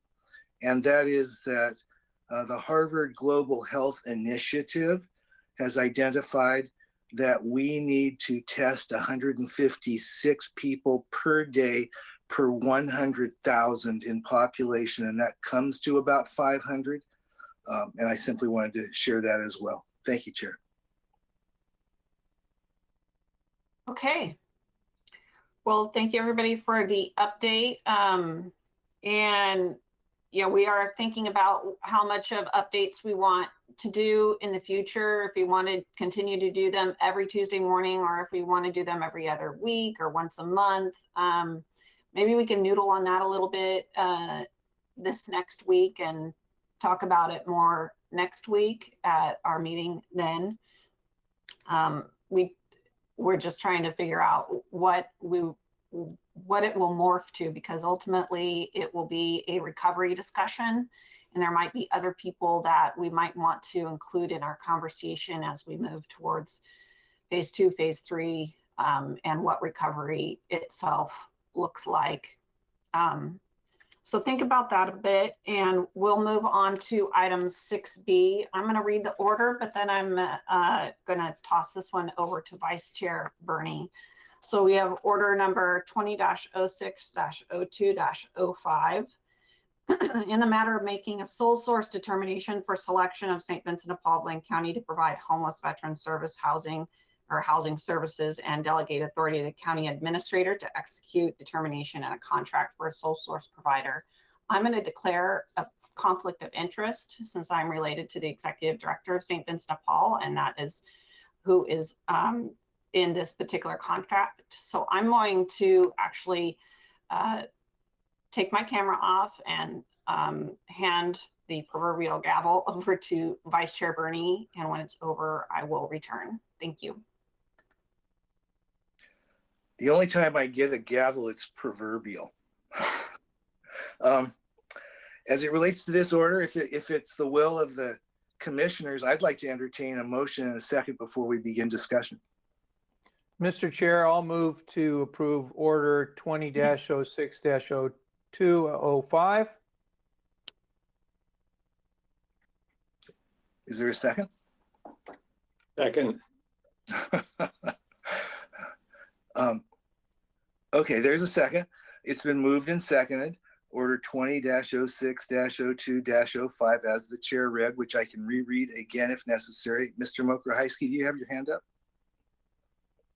I was just going to make a brief comment. I don't know if Ms. Gaffney had any comments that she wanted to add to this item, but just to say that this is a great example of some of our prior discussion about the county's commitment to putting its money where its mouth is as it relates to serving our vulnerable communities, and particularly unhoused veterans. Ms. Gaffney, did you want to add to that? Thank you, Commissioner Burney. That was exactly what I was going to say, as a matter of fact. So thank you, Steve, for covering that piece. This really does fall on the heels of what Commissioner Farr spoke of earlier in demonstrating our commitment to making sure these services exist in the community. This particular item is really to identify them as a sole source, is what this contract is. We did advertise that in the community and they were the sole respondent. So that's the action that we need you to take today. And it does make me proud that we are working so hard to house our homeless veterans. Commissioner Farr, do I see your hand?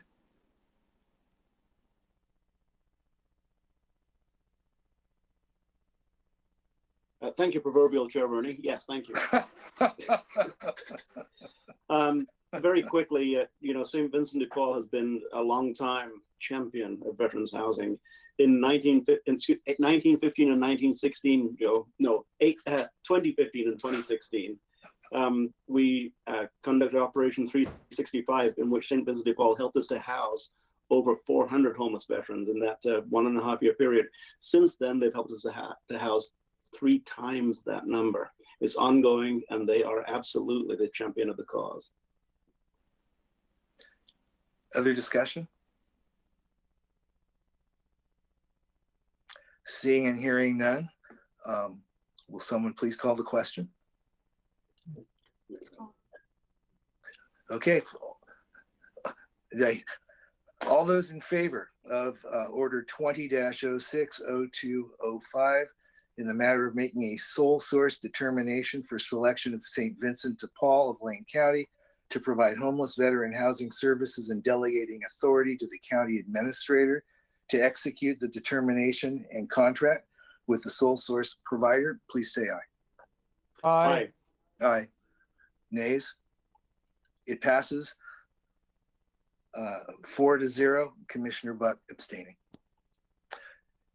Commissioner Buck, if you can hear us, or I will continue the meeting. Okay. Thank you for that. If we could just clarify that that was me recused in that vote, that would be great. I don't know. What's it worth to you? I apologize. Commissioner Buck recused. Okay, we'll move on to item 7, County Council. Are there any announcements? There are no announcements, Chair. Okay, we'll move on to item 8A, County Administration announcements. Chair, I'm happy to hold if you want to go to the presentations, because I know we had an hour and a half scheduled for that, and we're coming up against the noon hour. So I can hold and be flexible this afternoon with announcements. Okay, let's do that. Let's move to item 8B, which is our policy lab presentations. And we have with us Greg Rickoff, Director of Operations, and I'll let him introduce our guests. Chair Buck, County Commissioners, thank you very much for this morning's presentation. We bring you the University of Oregon Policy Lab work for the spring term of this year. We are, of course, entering into the 3rd year of our 3-year contract with the creation of the Policy Lab. Of course, the Policy Lab was designed to leverage remarkably talented students and faculty at the U of O to provide us with the ability to research and respond to complex policy challenges. You might remember the report from Snowmageddon, or the work, I know many of you were able to attend the work that's been focused on the creation of a Lane County Collaborative looking at community resilience. This is going to be a fairly standard report in a fairly non-standard way. I think when Ben Clark and I imagined this morning, we expected that this would be an engaging, interactive, face-to-face morning with the students that have worked hard on the projects throughout this term. But of course, we've had, once again, the opportunity to be creative and innovative, even in the presentations. I really appreciate the students' agility to respond to the physical distancing and still really be able to present us with some remarkable work. So with that, I'm going to turn it over to Professor Ben Clark, who has been leading the effort. Thank you, Greg, and thank you, Chair Buck and Commissioners. As Greg mentioned, the Policy Lab is a partnership between the U of O and Lane County that we started in 2018. This last year, we added the Willamette National Forest as another partner in the U of O Policy Lab. And again, the intent of the lab is to help further the work of Lane County with expertise from this great institution of higher education in Lane County, the University of Oregon. I just want to note that, you know, the work that our students are doing in the policy lab is not just checking boxes for a degree, but rather, you know, showing how work is done by working with professionals in Lane County. So my students get to learn from the highly skilled professionals in Lane County. And we hope to be able to help y'all learn from the work that the students have been doing. So today we have 5 short presentations. 2 will be covering issues around the COVID-19 crisis, and 3 others will be looking at the strategic lenses that the Commission has set forth as part of their strategic plan. The projects were developed in coordination with the County Administrator's Office over the last 6 months or so. In addition to these, we've got other presentations that have been going on and will continue to go on outside of this. These presentations are from a graduate class called Public Management. So all of these students are first-year students in the Master of Public Administration program. And we'll be able to provide you all with greater detail reports from these presentations and the others as they conclude here as the school year ends up about 2 weeks from now. So with that, I will turn the floor over to our first presentation on the COVID-19 changes to work that have happened for Lane County workers since the start of the crisis. And so I believe Quorum Ketchen will be driving this next presentation here, and I'll turn it over to the group. Thank you. Thank you, Ben. Hopefully everyone can hear me. My name is Joe Rousseau, and I'm a grad student at the University of Oregon. Thank you, Chair Buck, and the entire Lane County Board of Commissioners for the work that you're doing and for taking the time to meet with us today. I know your time is valuable, so I'm going to jump in right here. Of course, as Ben said, the research question is, how has work changed for Lane County departments since the outbreak? Next slide. All right. Our agenda today will be, of course, we're going to look at a literature review. We're going to discuss an evaluation that draws upon that literature review. We'll discuss a survey that combines those 2 tools into a framework. And this means we'll have a tool that we can evaluate the workforce wellness on an ongoing basis. Next slide, please. And going right in here. So workplace responses.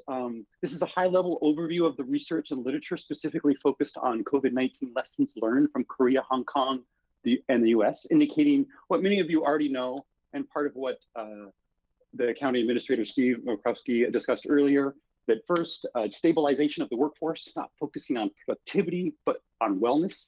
This is part to flatten the curve and to preserve the workforce. Lane County, of course, has done a tremendous job of this, moving almost 50% of its staff remotely, I believe, in the first 2 weeks. The other, of course, social distancing, working remotely as we've seen to increase the use and frequency of sanitization procedures and wipe downs. Of course, the next thing we also seen is this notion of adequate safety.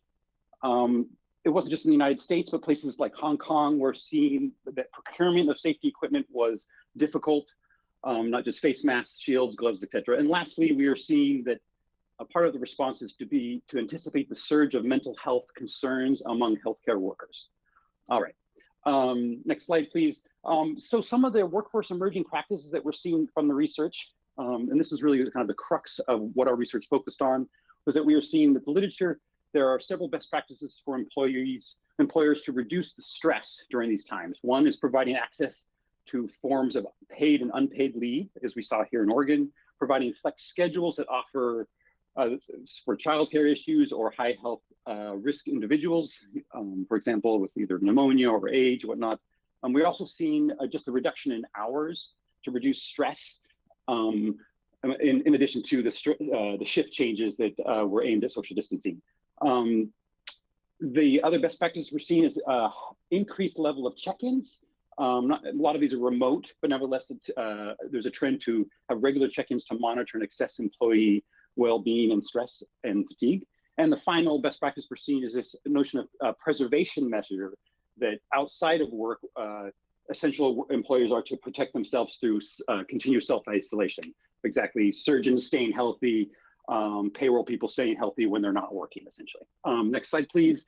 One of the other best practices that we're seeing here for working remotely is concerns of the equity and access of technology. Internet speed, screen size, technological familiarity can all impede participation and access compared to other groups, and not everyone has the same level of familiarity with technology. Other concerns, of course, directly related to the risk of working remotely and accessing your data ranges from, some of those best practices ranging from don't use personal computers, make sure you're using, virus protected devices, make sure you're using IT issued devices, what we're seeing. And of course, this notion of just general privacy concerns. How is your data being accessed from home in this new work environment? So these are all major concerns that we're seeing. Going forward. And I think I'll let my colleague Paul. There you go. Oh, thank you, Joe. Just continuing with the literature review, we found that equity considerations for working at home was a major theme. Women who work from home generally take on a higher level of responsibility of childcare, and they're typically caregivers and take on additional work, taking on second shifts. And we found that domestic violence disproportionately affects women and has been increasing as people are quarantined together for long periods of time. We found that elderly workers are at a higher risk of experiencing loneliness and the negative effects, which are both mental and physical. And one study showed that nearly 1/3 of elderly workers were cited of experiencing loneliness. And homosexual men with HIV reported difficulties in accessing HIV testing and prevention and treatment services, and as connected to the larger LGBTQOA plus community, that there's just difficulty in accessing healthcare with these groups. And moving forward to frontline workers and best practices, Joe have already touched on this partially, but the best practices should include identifying and monitoring mental health concerns for high-risk groups like frontline workers. These include healthcare workers, correctional facility employees, police and surgical workers, and providing mental health services when possible. And you can also implement preventative measures, which can help reduce fatigue, stress, and combat issues of depression. And this can be done through reduction of shift rotations, training on safety equipment, and the implementation of various buddy check systems, which can be formal or informal. And finally, again, this notion of protecting the workforce by isolating people at home. And with that, we'll move on to the evaluation proposal. Great, thanks, Paul. So we'll be setting the framework for an evaluation we'll be proposing to be conducted. The goal of wellness evaluation will be to assess the well-being and the needs of the workforce, collect lessons learned and observation from managers in the field, and to have some sort of standardized wellness measure across departments so we can compare how different departments are doing in terms of employee wellness, how different demographics of employee are doing. When you design evaluation, you need to think about your key stakeholders. This group of people needs to be kept up to speed with what is happening in that evaluation, what is being done with the results, how it's going to be implemented, all these kinds of ideas that will impact the people's lives, then be consulted and collaborated with when conducting this study. It's helpful to set your study in a strategic framework. This is a framework developed by Eleanor Ibrahim. He's a researcher with the Stanford Center for Social Innovation. This is one of his 4 frameworks for institutions to use when they're conducting a self-evaluation. And an ecosystem strategy, the lead entity, in this case, Lane County Admin, is focused on fostering collaboration against different sub-entities or different organizations within its ecosystem, who they all work with to deliver services. To assess themselves, they would set short-term goals, they would adjust as the situation evolves, and then they would be taking measurements frequently to see how close they are to meeting those goals, or if those goals need to be adjusted. And on that note, Ibrahim recommends that you use a lean data methodology. The lean data methodology is a idea that focuses on building a evaluation from the bottom up, on the ground personnel, on the ground people you're serving, that is going to be useful. No superfluous questions, no just information for information's sake. It's going to be actionable. Iterative, you'll do this through multiple rounds of sampling. Light touch, so minimally invasive to the people you're researching and minimal cost to the researchers, cheap and easy to implement. And dynamic, something that is responsive, changeable, something that is a living evaluation that can be adjusted for the needs of the organization. To implement this kind of system, you would decide on an impact question. In this case, how are the workers doing? What do they need? You decide on your enabling technology, your instrument, the tools you'll use to ask that question. In our case, we've designed a web survey. You would design a plan to execute, how often, who's gonna be asking those questions, what kind of data you're looking for. You'd evaluate what you've learned from that data, and then you decide on what steps you're gonna take with that learning, and then you'd feed that back in for another round of implementation. And finally, when you're conducting a study with real world implications, you need to consider your ethical impacts of that. For this study, we may be distracting workers from their critical jobs, something that really needs to happen in this trying time, as well as inflaming existing anxiety over job security when we start talking about wellness or start making people reflect on their work. And with that, we'll talk about the survey tool. Thank you, Coram. Go ahead. For our methodology, we decided to use to apply lean data using an online survey tool. The idea would be to look at all Lane County employees, see how they're doing by using the internet to send out a survey tool which asks a series of ongoing questions, using a survey tool similar to Qualtrics or something of that nature. It would be done each week. The execution would be weekly. There would be learning done through the managers from the data collected, actions taken on behalf of that learning, and then that survey would go back out again for a second round.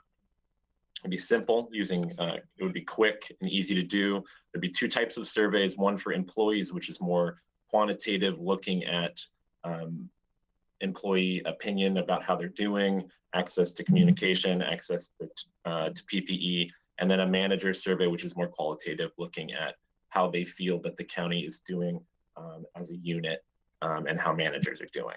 The questions were informed by want from the county, best practice literature, which Joe had talked about earlier, and then some communication we did with evaluation experts.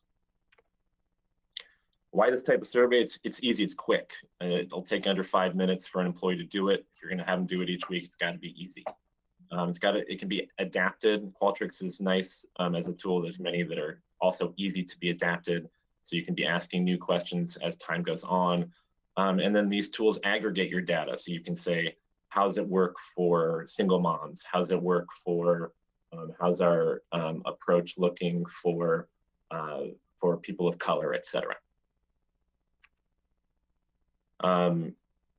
Our indicators are employee assessment of mood over time. How are we feeling? It's going to show that. It's going to show if IT needs and PPE needs are met for your employees over time. And it's going to show that managerial understanding of the problems that are happening and whether the managers themselves have a good take on what's going on and what should be done. How can the county use the tool? So the point of this is to really check in on IT security. The tool is there to check employee morale, access to PPE, all the stuff we've talked about. It's going to highlight those gaps in services. And then as the data is aggregated over time, it creates a model. You can look and see how well your managers did in response to their employees. You can see what the needs how the needs changed over time, and then you can use that to create a model for a future emergency or pandemic. So here is a couple of survey questions from our employee survey. You can read those there. Very quantitative, very quick, and there is a view of the phone screen. The notion that it could be done via on phone, on computer. Hypothetically, it could be done verbally as well. There are tools to do that too for folks who don't have internet access. And then the qualitative tool, this should be done in combination with a survey taker. But the manager survey is also looking at those questions of comfort and whether the managers are also how they're doing in their mood as well. And then ending with a SWOT analysis, strengths, weaknesses, opportunities, threats currently happening within their departments. And just to review, lessons learned from this project, we learned from the evaluation what managers should be aware of during work from home mandates to ensure employee needs are met. We illuminated the power of lean data to track performance and learned pandemic best practices for managers, which are stabilizing the workforce, focusing on wellness and not efficiency, implementing emerging workforce practices, implementing cybersecurity measures, and finally, addressing the needs of diverse and frontline workers. Thank you, Lane County, for listening to our presentation and giving us the opportunity to research this. Thank you, team. All right, so as the next group gets ready to go, which will be talking about phasing back to work, I'll just kind of, one follow-up comment on this is a lot of these projects, again, were really quick and short, right? We've just had this quarter, so part of what they're doing is setting up, to allow for future work, and that's sort of part of the policy lab. It allows us to do a small take and then continue on with another group of students later on. All right, so I'll turn over to the next group. Go for it. Just one moment. Commissioner Burney, if you had a short question, we were trying to get through the presentations, but if you have a quick question, sometimes we forget them by the time the third presentation comes. Well, yeah, I'm sorry. No, I'll try and write them and remember them. I just didn't want to lose. I think let's go with your format. I think sometimes though, we lose the spontaneity of give and take, which I'm concerned about with this one. Anyway, but go ahead. I'm sorry, Chair. Okay, we'll try to write that one down real quick so you don't forget it, and we can have some good conversation after their presentations. Okay, go ahead.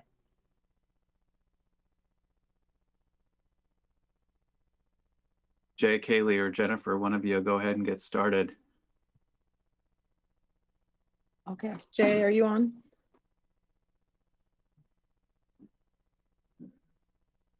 Sorry about that. The mute was giving me difficulties. Okay, and Jen, are you on? I am. I don't know how to get my PowerPoint up again. Oh, there we go. Sorry about this, technical difficulties. All right. Okay, so thank you, commissioners, for having us today. My name is Jay Matante, and I am joined with my fellow students, Jennifer Goldstein and Kaylee Hudson, and today we will be talking about Lane County government return to service. And just to put an asterisk on this, when we first received this project 2 months ago, we were in initial reopening phases, and as we have received more information, even within this meeting, a lot of our work has become, our recommendations will fall in line with what you have presented today.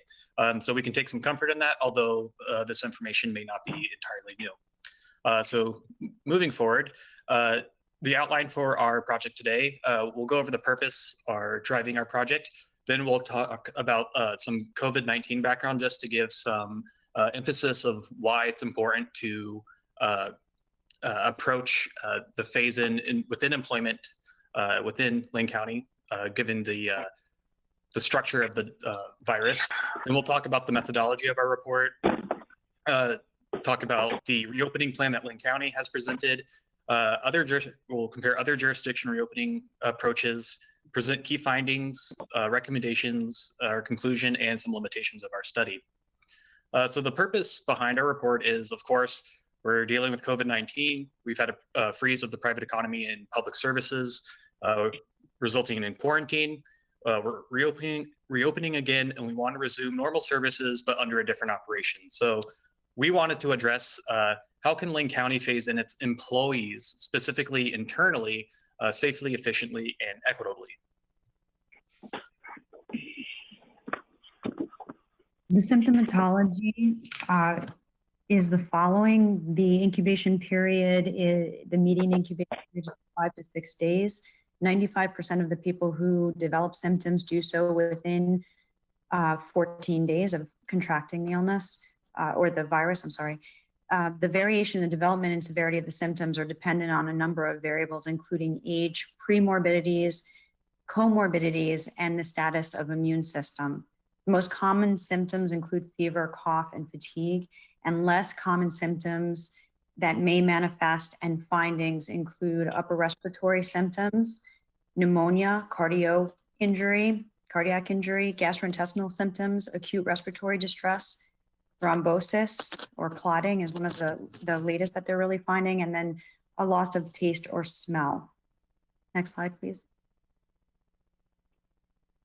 The transmission of this virus is really tricky. It's evolutionarily a pretty perfect virus. It is up to 50% of the people who are infected are asymptomatic.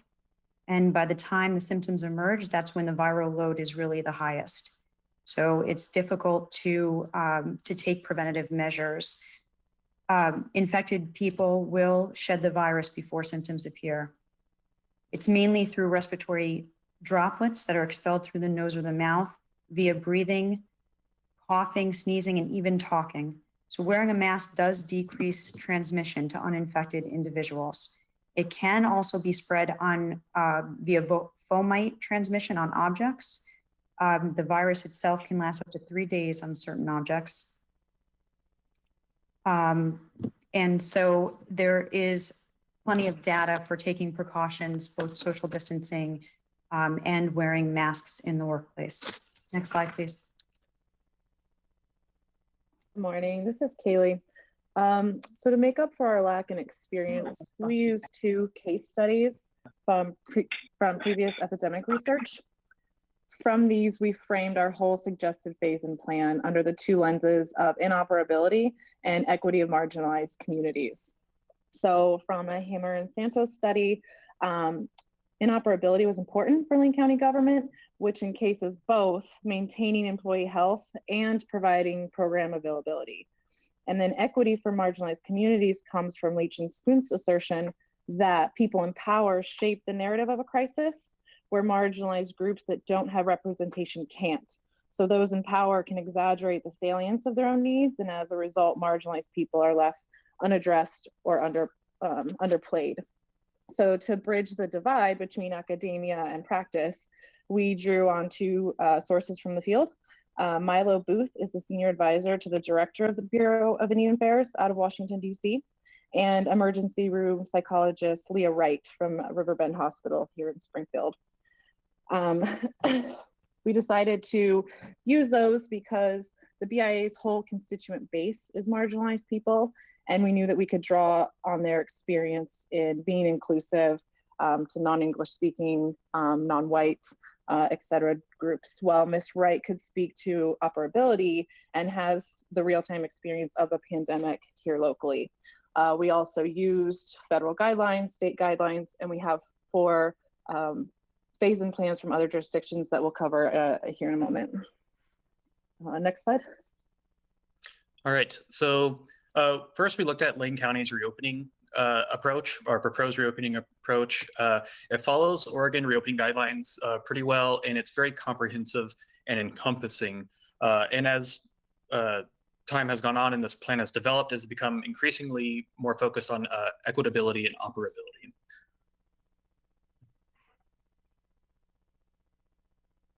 All right. So we looked at these 4 plans, and reading through those, we really teased out and made notes of the strengths and weaknesses under the 2 specific lens that we got from our literature review of interoperability and equity of marginalized communities.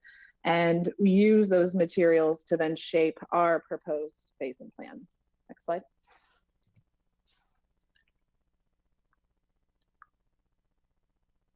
Apologize. So to ensure health and operability, it's important to provide a healthy work environment.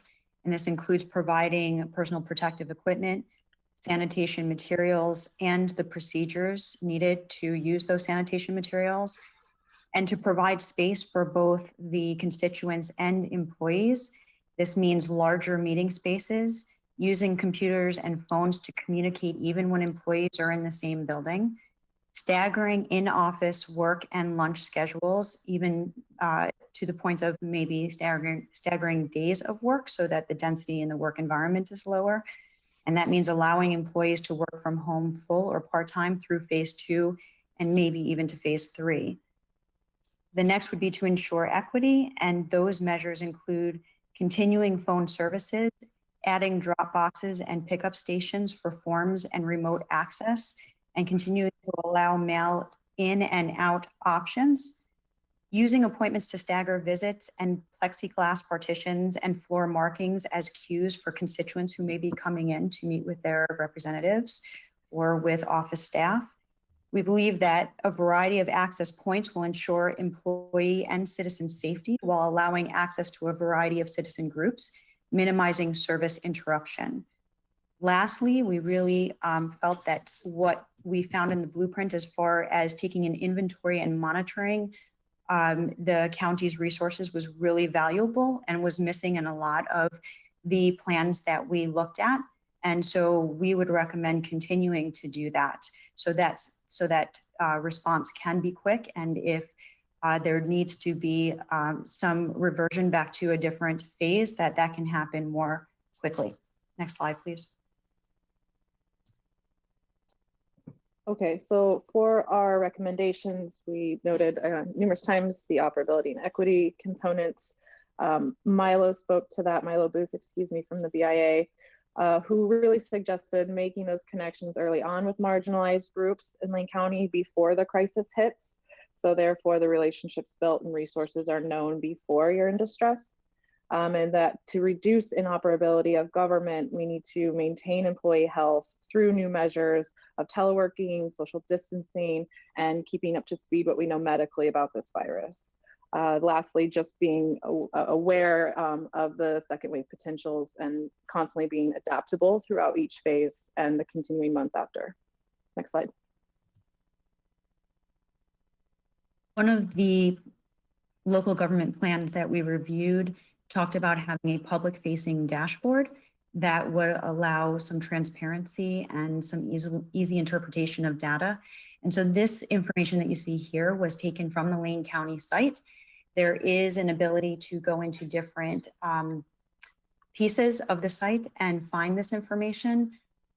But looking at San Antonio and what they've done in that suggestion of public-facing dashboard, this would be something that would be similar to that, where you have pieces of information that would help promote understanding and hopefully explain and change behavior. And so this would be something that constituents could look at, maybe even with simpler data than what's here. But it would allow people to understand why these phases are occurring in the timeline that they're occurring, and maybe help with compliance. All right, so some limitations for our study. This is a pretty novel situation, unprecedented in scale and scope. So there's limited literature, although new information is being disseminated continuously. Access to officials, while we wanted access to boots on the ground, this is a reopening time. People are focused on getting people working again, so people's time and resources are just stretched thin. Additionally, we have our own time constraints with generating this report. After all, we had 7 weeks, 8 weeks to work on this. And then lastly, while we have presented to you today, we have not been able to delve into our full reopening document, and we encourage you to look at that, but these are our limitations. So everything we present to you today comes with a small grain of salt, and also learning through this meeting in real time. Blaine County has been pretty aggressive with its equity, inclusion, and operability. So it's comforting that our research is paralleling our findings. So just in conclusion, we would urge and ask you guys to combine our findings of equity and operability, or at least continue those threads that are already being used with Lane County's existing blueprint for the government employee situation, and that we want to keep employees and the community informed through transparency and to continue to stress adaptability. Next slide. And that's everything. Thank you guys for listening. We appreciate it. Yes, thank you. Thank you, team. All right. So while the next group gets ready to start their presentation, the next three presentations, to put them in context, are looking at the three fiscal lenses that you all have in, or the three strategic lenses that you have in your strategic plan. And so those first two projects, just to kind of put it again in context, we developed those projects 7 weeks ago. And we're able to go from concept of idea of questions that you all needed to these reports here in a very short amount of time. So next up, we're going to be talking about the fiscal stewardship lens. So I'll turn that over to the group, James, Donovan, and Fatima. Good morning. We are addressing the operationalization of the strategic plan through the financial stewardship lens. We're going to introduce financial stewardship in three parts: citizen participation and advisory, technology and efficiency, and reporting and processes. We're defining financial stewardship as the prudent and transparent fiscal management of public funds and resources, serves the basis for accountability and trust in Lane County. The county is guided by standards of performance and best practices against which the taxpayers can judge its finances. The use of analytical tools in decision-making processes determines how the county should best maintain, spend, and invest its available resources. The partner, James, will expand on the citizen participation part. Okay, so citizen participation is vital for the democratic form of government that gives its citizens the authority to exercise their right to choose their government, as we all know. This is the foundation for democracy, and local government and citizen participation is a great opportunity to have collaborative relationship that can assure fiscal stewardship of taxpayers' money. Next slide. So accountability is very essential. There's three elements. There's accountability, validation, and the most important is trust. So accountability, according to my literature review research, the most common themes were political culture, transparency, communication, and information. Political culture is important as well to address because this allows for a diversity and inclusivity to be heard, and this increases public contribution that aids in fiscal efficiency. The second is transparency. It's critical to open up channels of communication, and this communication earlier in the budget process is very, very important in all the studies. This was one of the major themes. And the information is important to have easy access to the meetings and budget information, like via the website, allows stakeholdership that increases this accountability. Next slide. 3 ways to acknowledge and validate citizens' ideals and desires. Local government can force people to participate, but they can't force people to participate, but they can change internal culture to see the public as equals. Reshaping meetings' hierarchical structure can employ small focus groups before meetings, 10, 15, 20 minutes.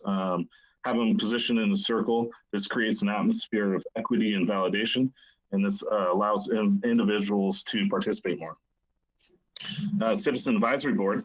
Eugene has been used multiple times in these research, and especially by the leader of citizen participation research, Carol Ebden. Eugene has 5 citizen members and 5 commissioners, with a citizen usually being the chair. And next slide. And let's see, the most important is trust. The traditional models show that without trust, there can be no collaborative on the fiscal budget process. Trust can't happen overnight.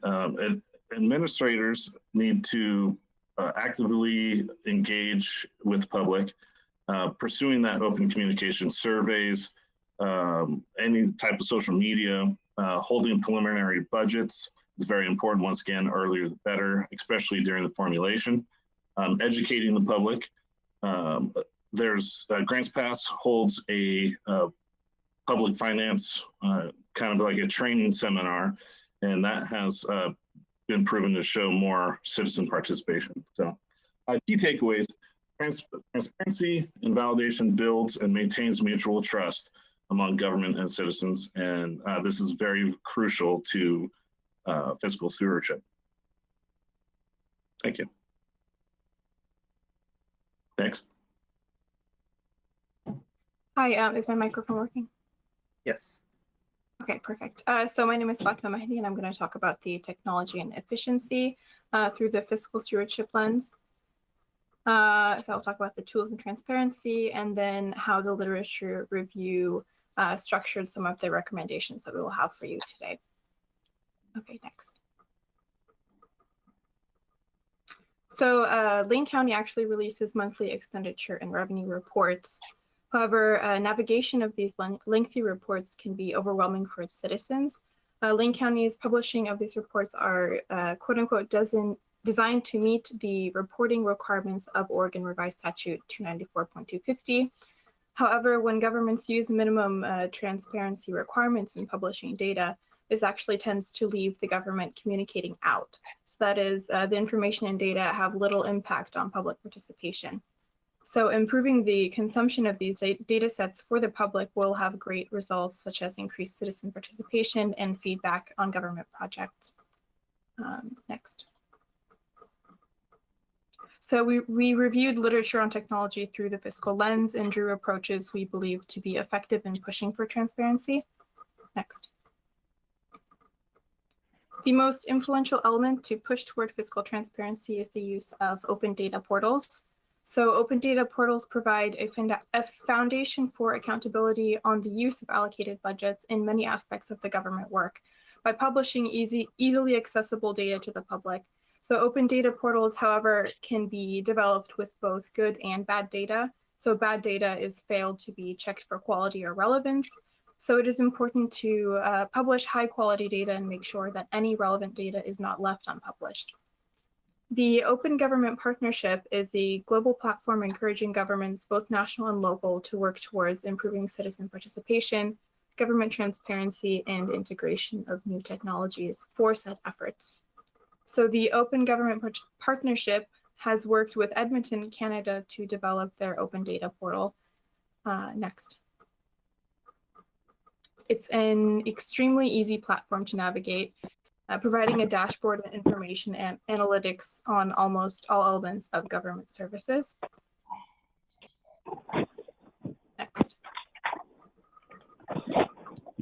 So using these interactive platforms, some other interactive platforms displayed in this literature integrate the concept of targeted transparency and use of geo-referenced maps to improve citizen engagement and feedback on government work. So targeted transparency is the practice to share information effectively so as to allow consumers and users of public services to better understand and evaluate government performance and help them make better decisions based on the information.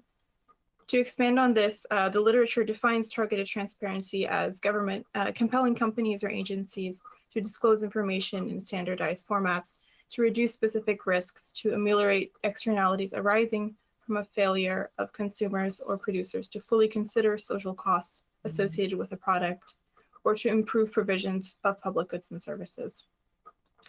Geo-referenced maps of public investment projects are also very useful. So through GPS, this gives users the ability to see how resources are spent in their area and compare those data.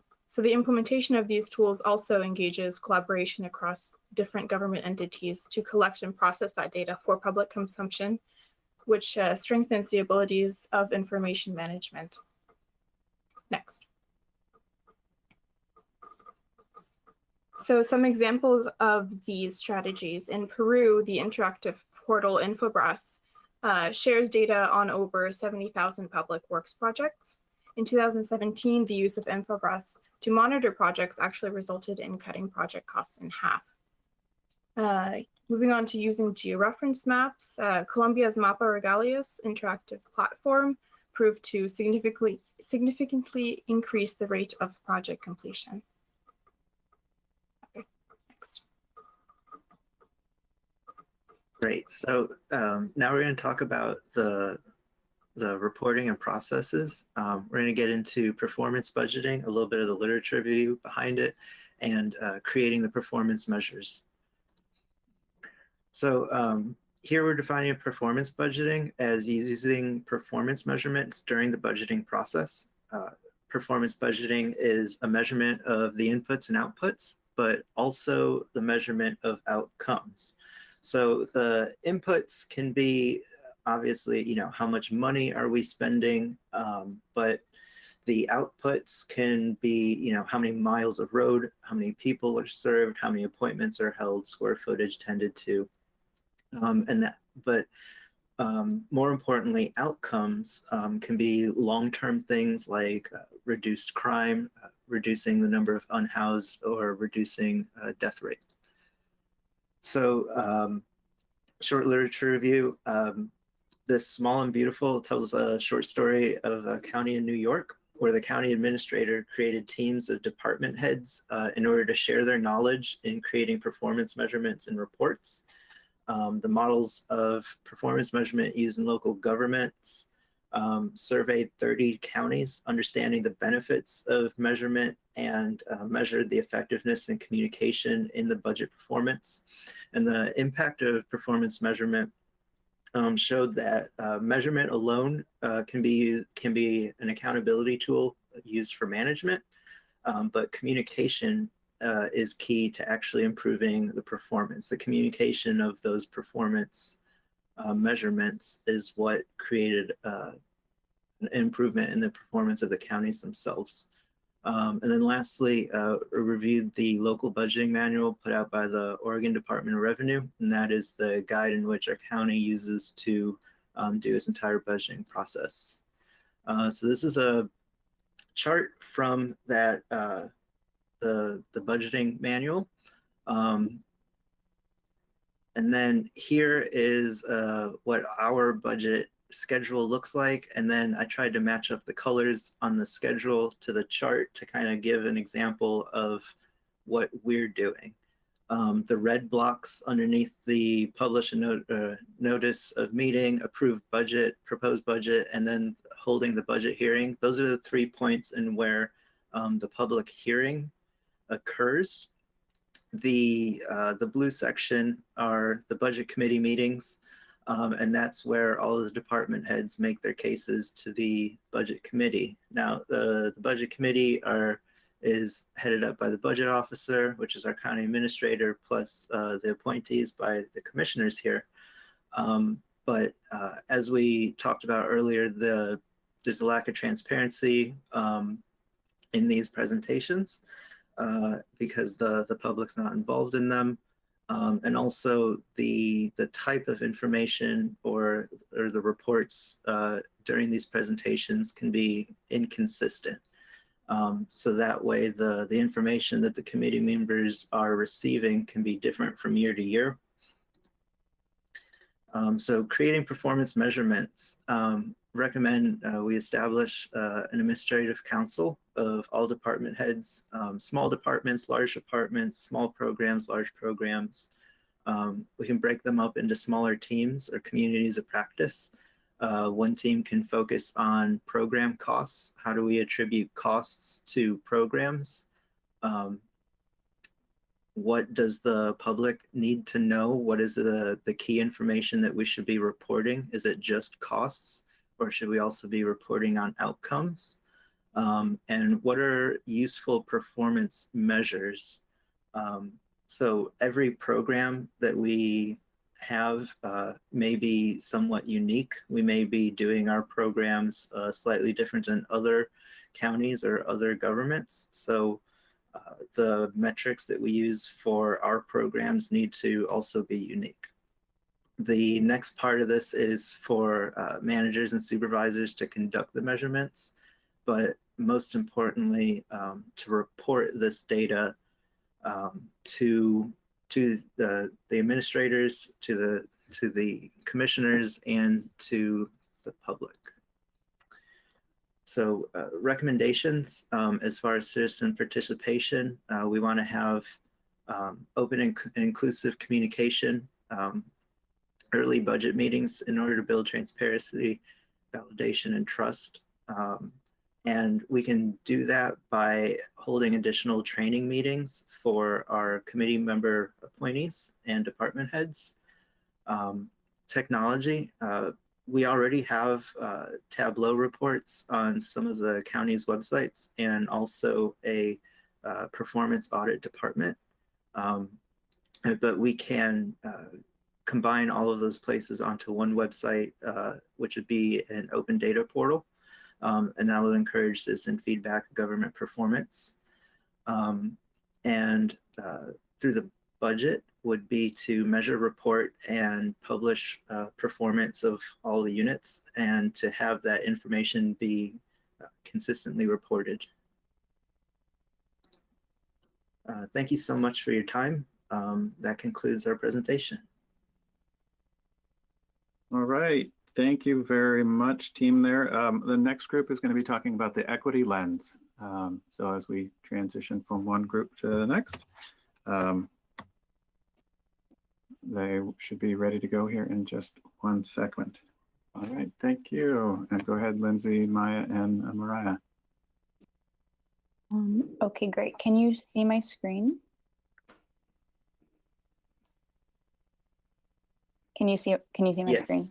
Okay, great, thank you. Awesome, so good morning. My name is Maya Novisky. My teammates Lindsay Cook and Mariah Mokolhe and I are going to be presenting to you today about our research and recommendations regarding Lane County's Equity Lens, which is a part of the county's strategic plan. So we're going to start by reviewing some of the literature we chose to draw on that discusses what equity in government may look like and how different equity initiatives or programs can be implemented throughout the district. We're then going to go into the methods we use to understand how local governments across the country address and prioritize equity. Part of this process included interviewing 3 public managers and analyzing their responses to identify common themes that we could then compare and contrast. So we'll touch on what that looked like. Then we'll discuss some of the recommendations we came up with based on our literature review and through our conversations with these public managers, and we'll wrap up with some concluding thoughts. So in order to start to understand the administration of and implementation of equity programs and initiatives from a political perspective, we drew on 4 different resources that span different levels of government, beginning with hiring and promotional practices at the federal level, and concluding with the City of Seattle's Race and Social Justice Initiative. So we felt that this funnel approach helps to paint a picture of how equity is being addressed from the top down. At the federal level, Rikuchi documented employment patterns over the course of 20 years, which focused on both gender and race, and found that while white men still occupy a majority of the highest ranking positions, the number of highest ranking positions men and women of color held paled in comparison to even the progress white women had made in holding these top positions. This is notable because, as Scavo discussed in her research, at a local level, officials of color and white officials have different lived experiences that shape their perspectives on issues and solutions, which can have important systemic implications. And in addition, having a visually more representative workforce can allow community members to feel seen and heard. But achieving equity does not end with having a diverse workforce. And as Holly argued, equity in government and the administration of public programs requires a multifaceted approach. And Holly really stressed the importance of community participation for achieving a truly equitable society.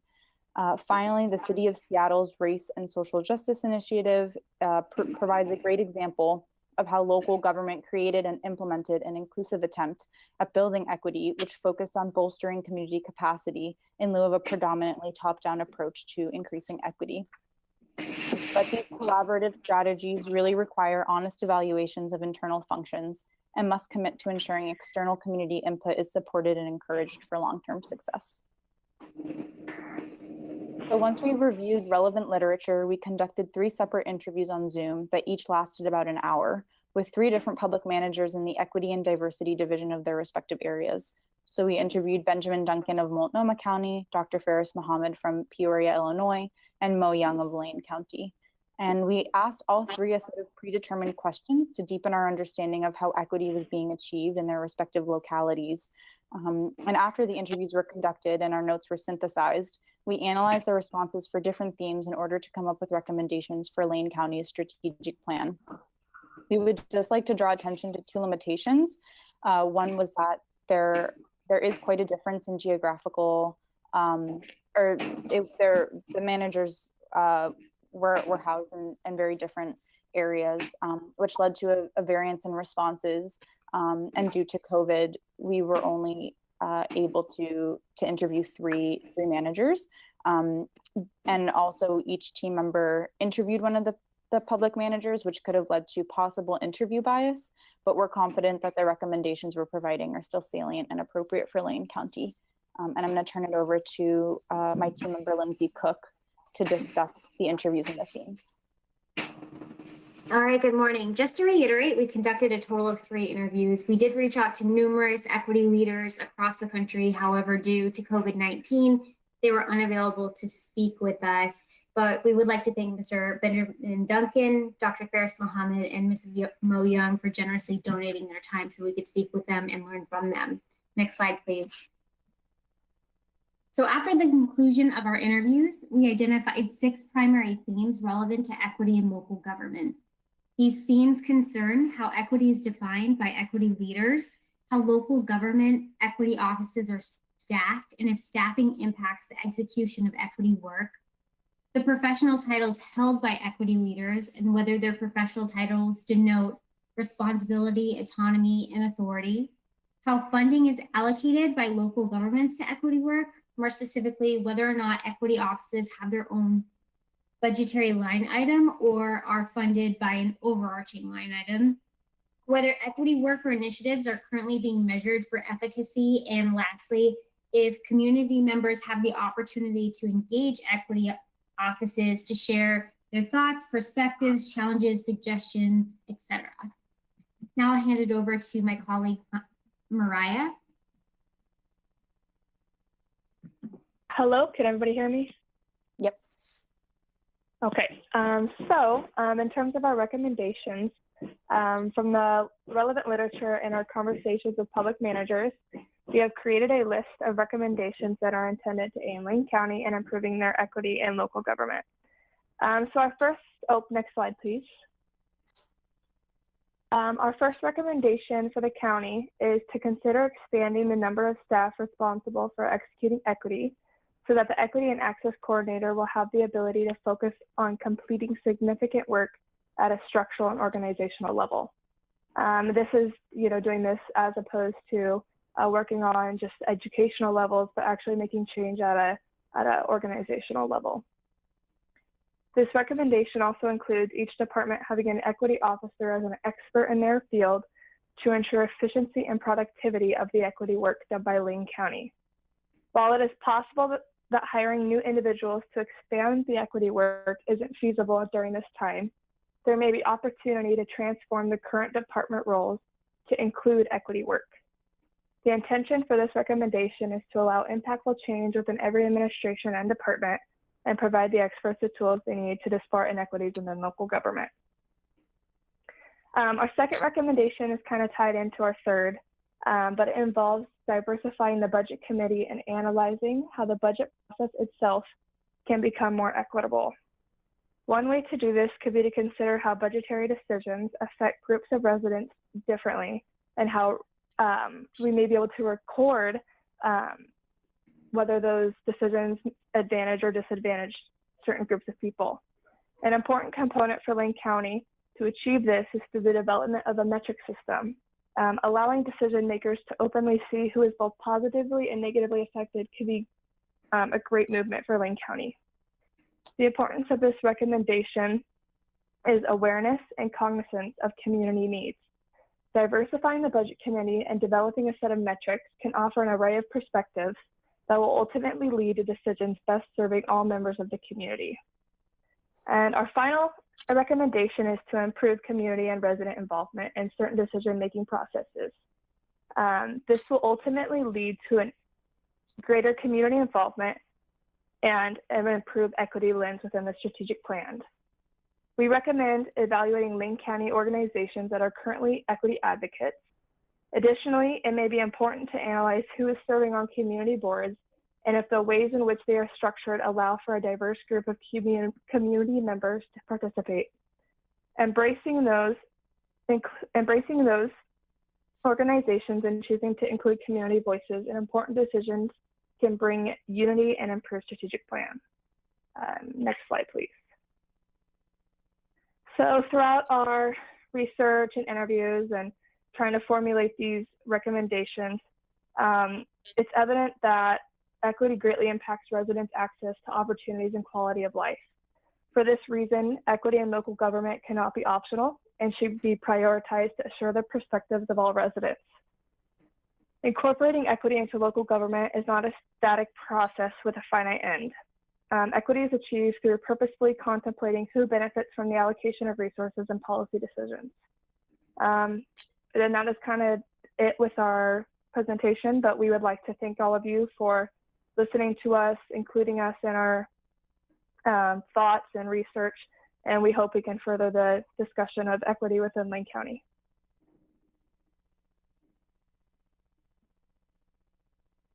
And that's it. All right, thank you very much. And then we'll proceed on to our last presentation on collective impact.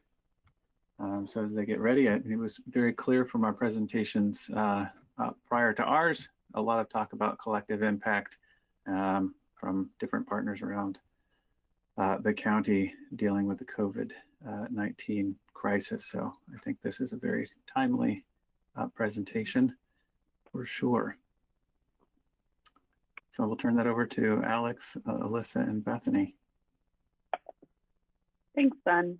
Can everybody hear me? Cool. Chair Buck and Commissioners, thanks for having us today. My name is Alyssa, and along with Bethany and Alex, we will be sharing some background and recommendations on implementing Lane County's strategic plan's collective impact lens. Next slide, please. As a roadmap for our presentation, I will start by sharing a brief introduction of what collective impact is, an overview of the relevant literature, specifically focusing on the challenges and criticisms of collective impact, and some best practice tips for implementation as presented by the literature. Alex and Bethany will then walk you through some real-life examples of collective impact implementation through case studies and provide recommendations to you all in implementing your own collective impact work. Next slide, thank you, Bethany. I'm sure we're all very familiar with the 5 principles at this point of collective impact, but just to name them again, they are having a common agenda, shared measurement, mutually reinforcing activities, continued communication, and a backbone support. While these principles are really the foundation of collective impact, it's helpful to have a broader context for the practice when thinking about implementation. Next slide. In addition to the 5 principles of collective impact, the research has suggested there are 3 significant pre-principles to think about in the work of collective impact. These pre-principles include influential leaders, sufficient resources, and an urgency for the issue. Considering these pre-principles prior to beginning a collective impact project ensures all the organizations involved can enter the collaboration with equal footing and enthusiasm behind the project. It seems helpful to focus the literature review on challenges and criticisms of collective impact work as they have come up, given that collective impact has become a hot topic in collaborative efforts across sectors. And so the first challenge that I wanted to highlight is that this is really nothing new. Collaboration has been, this collective impact work has been seen as being really top down run by top level managers and kind of holds this pretense of being a collaborative effort, but the decision making ultimately falls back still on those with funds and power. So without genuine engagement across sectors and organizations, root causes of the problems looking to be addressed may be missed and significant stakeholders overlooked. In this sense, the collective impact work will be unlikely to result in any sort of societal change. A second challenge to note are the structural barriers facing nonprofits as they think about entering a collective impact initiative. These include lack of resources, insufficient funds, and illegitimacy. Short-term grants, overworked employees, and insufficient revenue streams are all realities nonprofits face, and it's not always conducive to working collaboratively with government entities and for-profits. It also is not uncommon for the voices of nonprofits to be seen by private and government entities as holding less weight or power. Whether this is true or not, it is something that is genuinely considered by nonprofits when they're thinking and resources. Lastly, it's important to consider what types of projects will benefit most from a collective impact framework. The commitment and resources to do this work well does not make it the solution to every problem. Next slide. Before we share our specific recommendations, I again wanted to just highlight a few best practice tips from the collective impact literature. So a strong backbone institution is notably one of the 5 principles, but it's also really important and essential in minimizing the barriers that I just discussed in regards to nonprofit collaboration. There are also a few mindset shifts that the literature presents for organizations to have when entering a collective impact environment. They are the elimination of self-interested goals, early and extensive negotiation and establishing structure and culture, and entering the initiative with the understanding that results may not be seen for a while. The last best practice that I wanted to highlight for you all is that local context really matters. It is not a one-size-fits-all solution. Maintaining the integrity of collective impact through the full implementation of the 5 principles is important, but it's also necessary to see the flexibility within the framework and make it work for the needs of the community and organizations involved.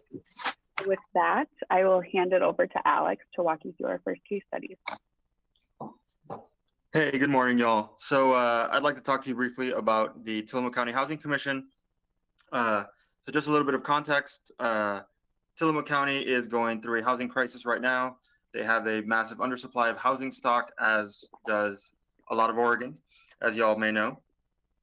So the county put together this housing commission to try and bring all these stakeholders together into one room, right? To try and build on that principle that Alyssa mentioned, a common agenda. So this housing commission is comprised of 15 seats. 13 are voting seats, and then 2 are non-voting seats, which are currently occupied by 2 county liaisons. So 1 county commissioner, Bill Bartline, and the community development director, Sarah Absher.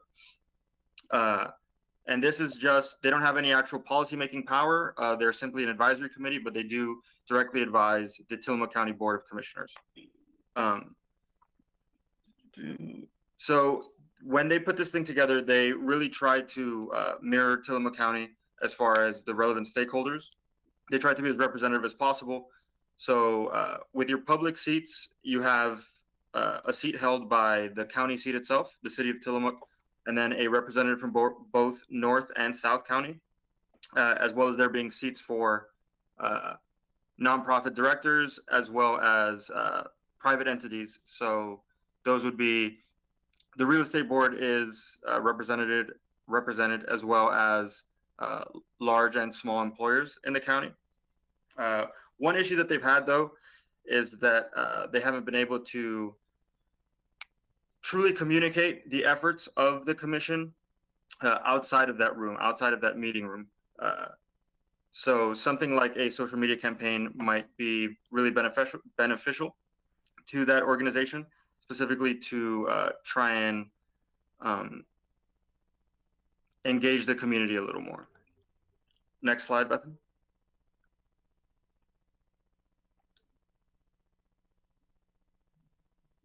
Bethany, next slide. It's loading. Oh, sorry. Yeah. I'm sorry, guys. It's loading.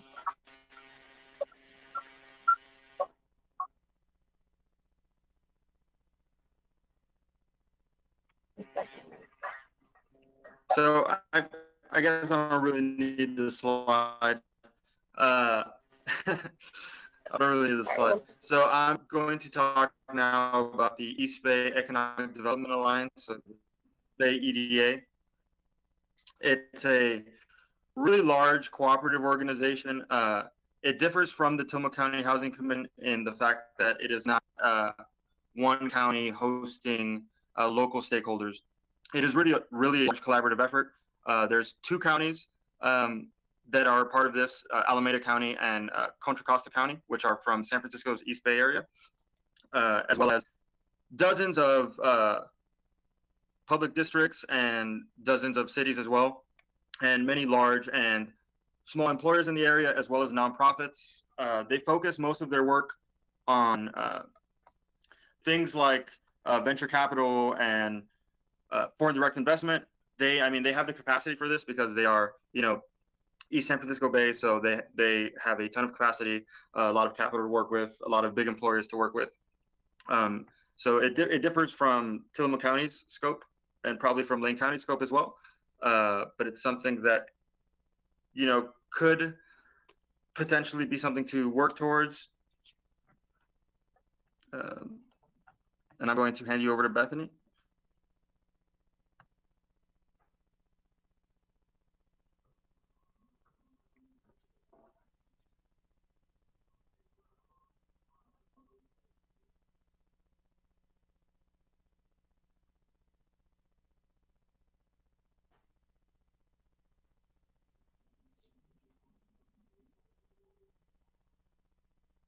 Can you guys see my screen? Yes. Okay. Cool. Thank you for your patience. So the first case study I looked at was from McManus and Carlson, and they studied emergency management and collective impact in Florida. And from their study, they found that county officials were in the best position to collaborate since the county, spans so many communities. They found that county officials had more extensive and higher quality networks than city officials. They also found that collaborative relationships in emergency management in Florida may have been strengthened after Hurricane Katrina, thus suggesting that one should never waste a crisis. And so the COVID-19 crisis may have illuminated, partnerships to be stronger in Lane County. And the next case study that I looked at came from Philadelphia, and Wilson looked at nonprofit and government collaboration for English language learning services. In Philadelphia, they found that the local government really relies heavily on nonprofits to build community rapport and trust in immigrant communities. The nonprofits there also rely heavily on the government for funding and kind of a welcoming political attitude. So there's just like a very synergistic kind of collective impact happening in this community, and they really serve as a model. Many coalitions exist in this community to kind of provide that background support for collective impact. So they have shared goals and shared measurements of how to reach those goals. And this collective impact initiative really stressed the importance of their goal of language accessibility as sort of a public good, which really benefits the entire community. And one of the weaknesses I noticed was I saw limited private sector participation, and ideally we'd like to see private sector participation in collective impact. Okay, so next, I interviewed Director Cecilia Lupe from Occupy Medical. I wanted to kind of hear the nonprofit side of things. Occupy Medical, a local nonprofit, provides healthcare for folks who are unhoused. And right now, Occupy Medical is providing respiratory clinics, which also serves as a shelter, so that the COVID outbreak can hopefully be contained within that unhoused population. They receive 25% of their funding from Lane County and about 75% of their funding from FEMA. And they collaborate with the county as well as the host of private and public partners, often through kind of ad hoc communications. And so here are some of our recommendations. We recommend that Lane County collaborate with backbone institutions to make collective impact more equitable. That way everybody kind of has a seat at the table when making decisions. For example, we can collaborate more with like the Oregon Housing Coalition, and a lot of these coalitions like already exist. Like you don't have to create them, we can just collaborate with them. We also recommend that we focus our energy on collective impact efforts with complex community problems like homelessness or emergency preparedness. Like Alyssa mentioned, this collective impact solution is not appropriate for every problem, but it's really appropriate for problems that are really complex and dynamic, since collective impact can be kind of expensive to carry out, so it requires a lot of collaboration. We also recommend that we respect the experience and insights from other organizations, as they may have more experience working with particular populations. We'd like to continue to refine the shared goals and shared measurements of collective impact and decide these with relevant stakeholders. And we'd also like to see a continuous communication that must transcend the backbone organization, keeping the entire community informed on collaborative projects. Thank you.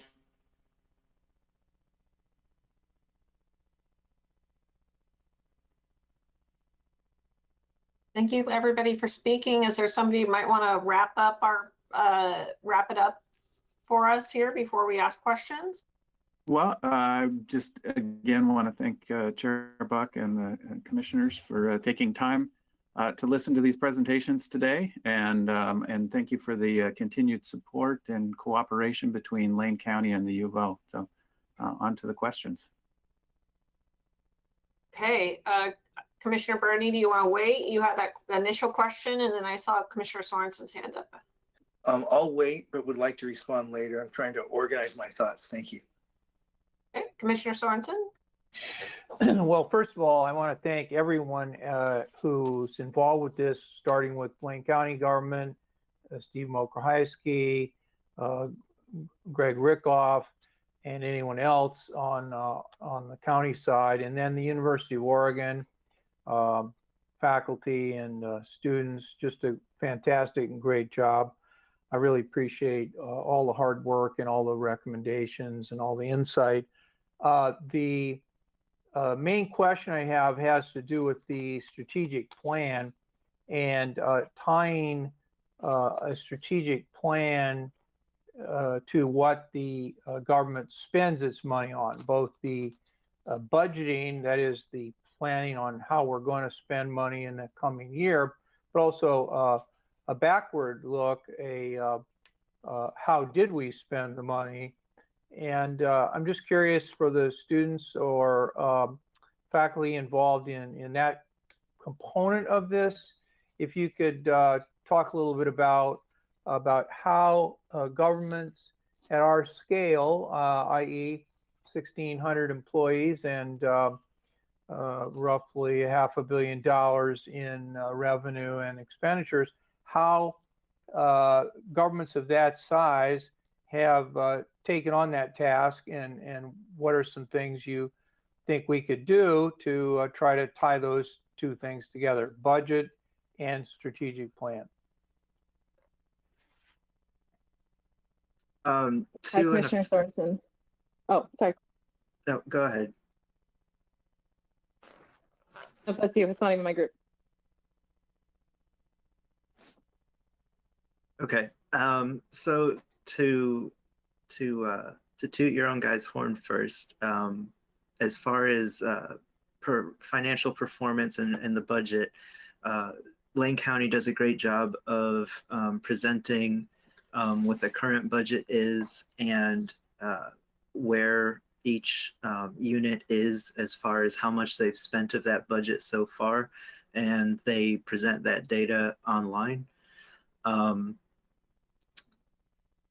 But the data is not presented in a way where you can see that change over time.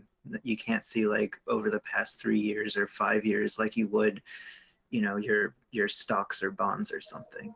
And so that was where our recommendations of just expanding on what's already there would be a benefit, and that would present you with kind of what you were asking for.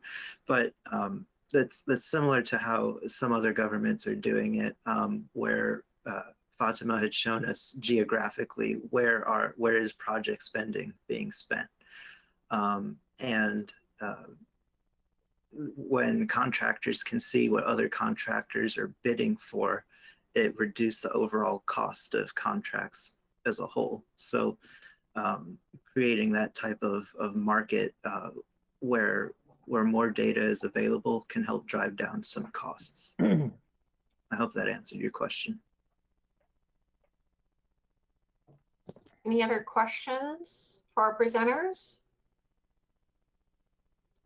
Commissioner Bernie. So if, first off, if we added up all the presenters that are on this right now, how many people are we talking about?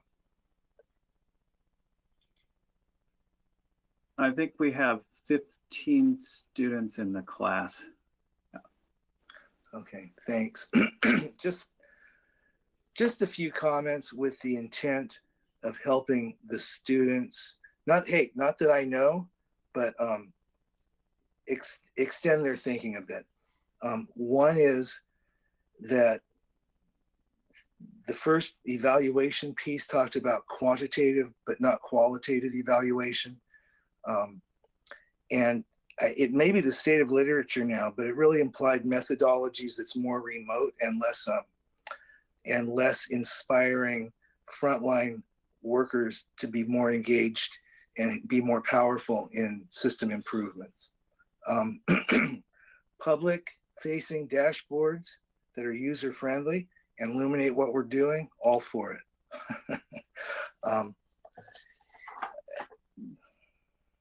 Interactive platforms that are user friendly and increase engagement, all for it. I noticed that Q is a 10-point word in equity. In my background, equity means fairness.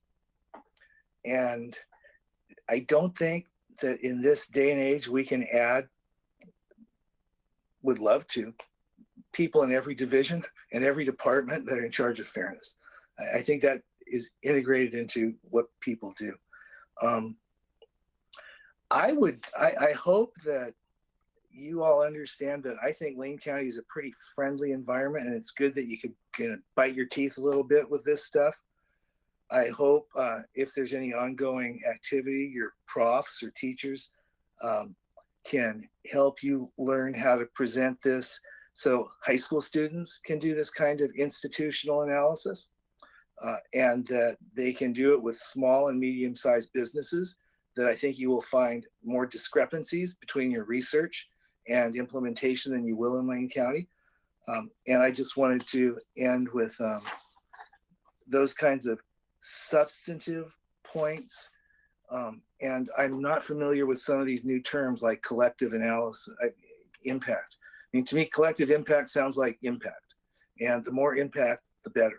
And that gets into a whole discussion of democracy, of how you empower people, of how often in a democracy, you were talking top down versus bottom up, but minority opinion is the most important opinion.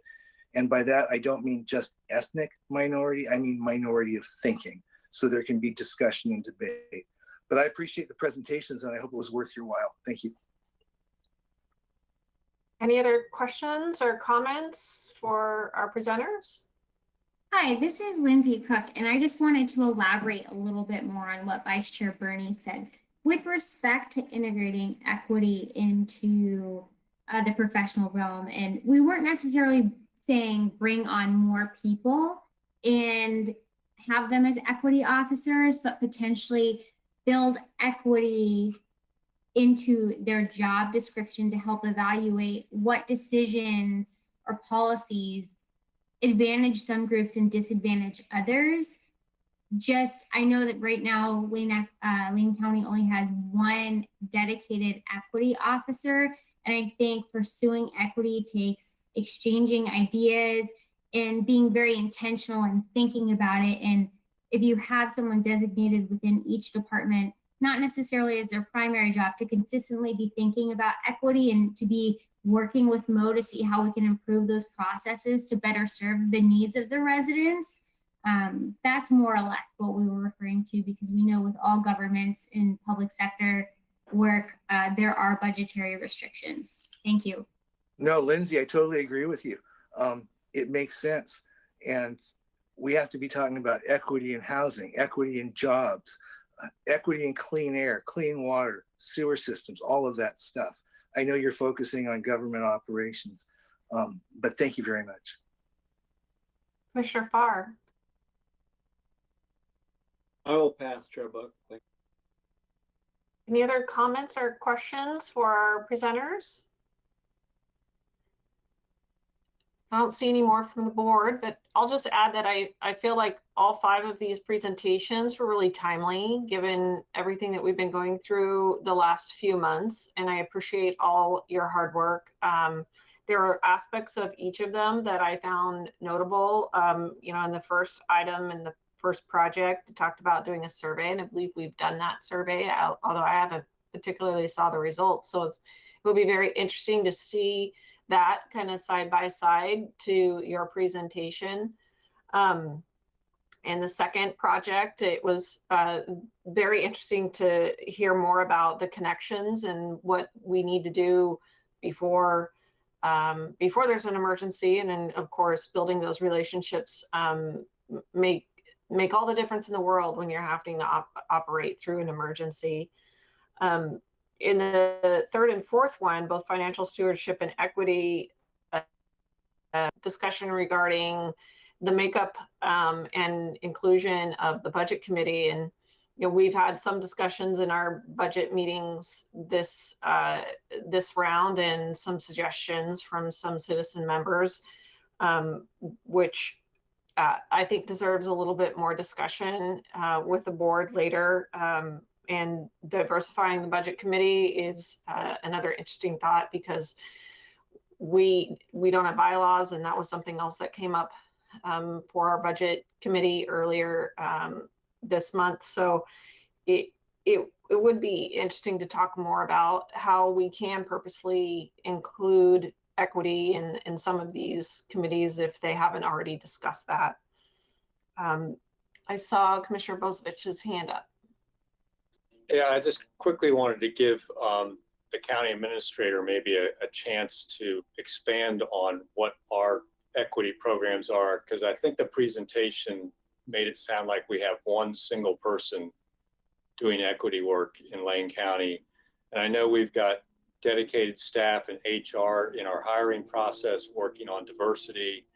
We have an internal equity committee that has representatives from all departments. And if you just, maybe Steve could just for a moment address that, because I feel like we're being left with this impression that Mo Young is our only person doing equity and diversity work, and that's not true. Thank you, Commissioner Chair. Yeah, so, you know, Mo is obviously our equity and access coordinator. That position was created, gosh, I can't remember now, but I want to say 3 to 4 years ago. It's probably about 3 years now. And so she really is the kind of, you know, the face of equity in our organization, if you will, and leading a lot of our equity work. She coordinates our Equity and Access Advisory Board, which is a external group of volunteers who serve in advisory capacity from the community to advise us on various equity issues, and works with our departments on equity work. We have what's called an Equity and Education Committee that is comprised of representatives from all of our departments that are actively involved in equity work within departments. So we do have that happening. And then, as Commissioner Bozovich indicated, we have a recruitment coordinator that is primarily focused on recruitment for the organization, with an emphasis on diversifying recruitment and hiring of our workforce. And then we have a procurement supervisor position that was created a couple years ago. That's a new position. Both the recruitment position and the procurement position are new, along with the equity and access position. And the procurement position is also intended to focus on reaching out to communities of color and underserved communities to make sure that we're creating opportunities for them to participate in business with the county. So those are a few examples, and I think what the students are recommending is potentially expanding some of those department level equity some of that department level equity work to make sure that we have individuals that as we pursue particularly policy discussions and various projects, that there's an equity lens embedded in all of that work. Commissioner Burney. Yeah, if I may add to that, and by the way, truly, you guys, thank you very much. But if I can add to that, follow the money. This Board of Commissioners just adopted something that I've been pushing, which is a community benefits lens also, that is replete with equity, but in terms of tangible ways, in terms of hiring groups of people, weighting procurement with companies and businesses and contractors that hire groups that have been historically excluded from the workforce, that recruit groups historically excluded from the workforce into training that leads to real jobs, that provides flexible scheduling for single parents. I mean, a whole bunch of equity things that I encourage you to look at, because that actually might be something that you could build into your further work in this area. Thank you. Any other questions or comments for our presenters today? Well, I don't see any. So thank you again for all your hard work and for sharing with us. We get some new ideas in our mind through your work. And we don't have an executive session this morning, but we do in the afternoon. If there's not anything further for this morning, I will see everybody here back at 1:30. We are now in recess.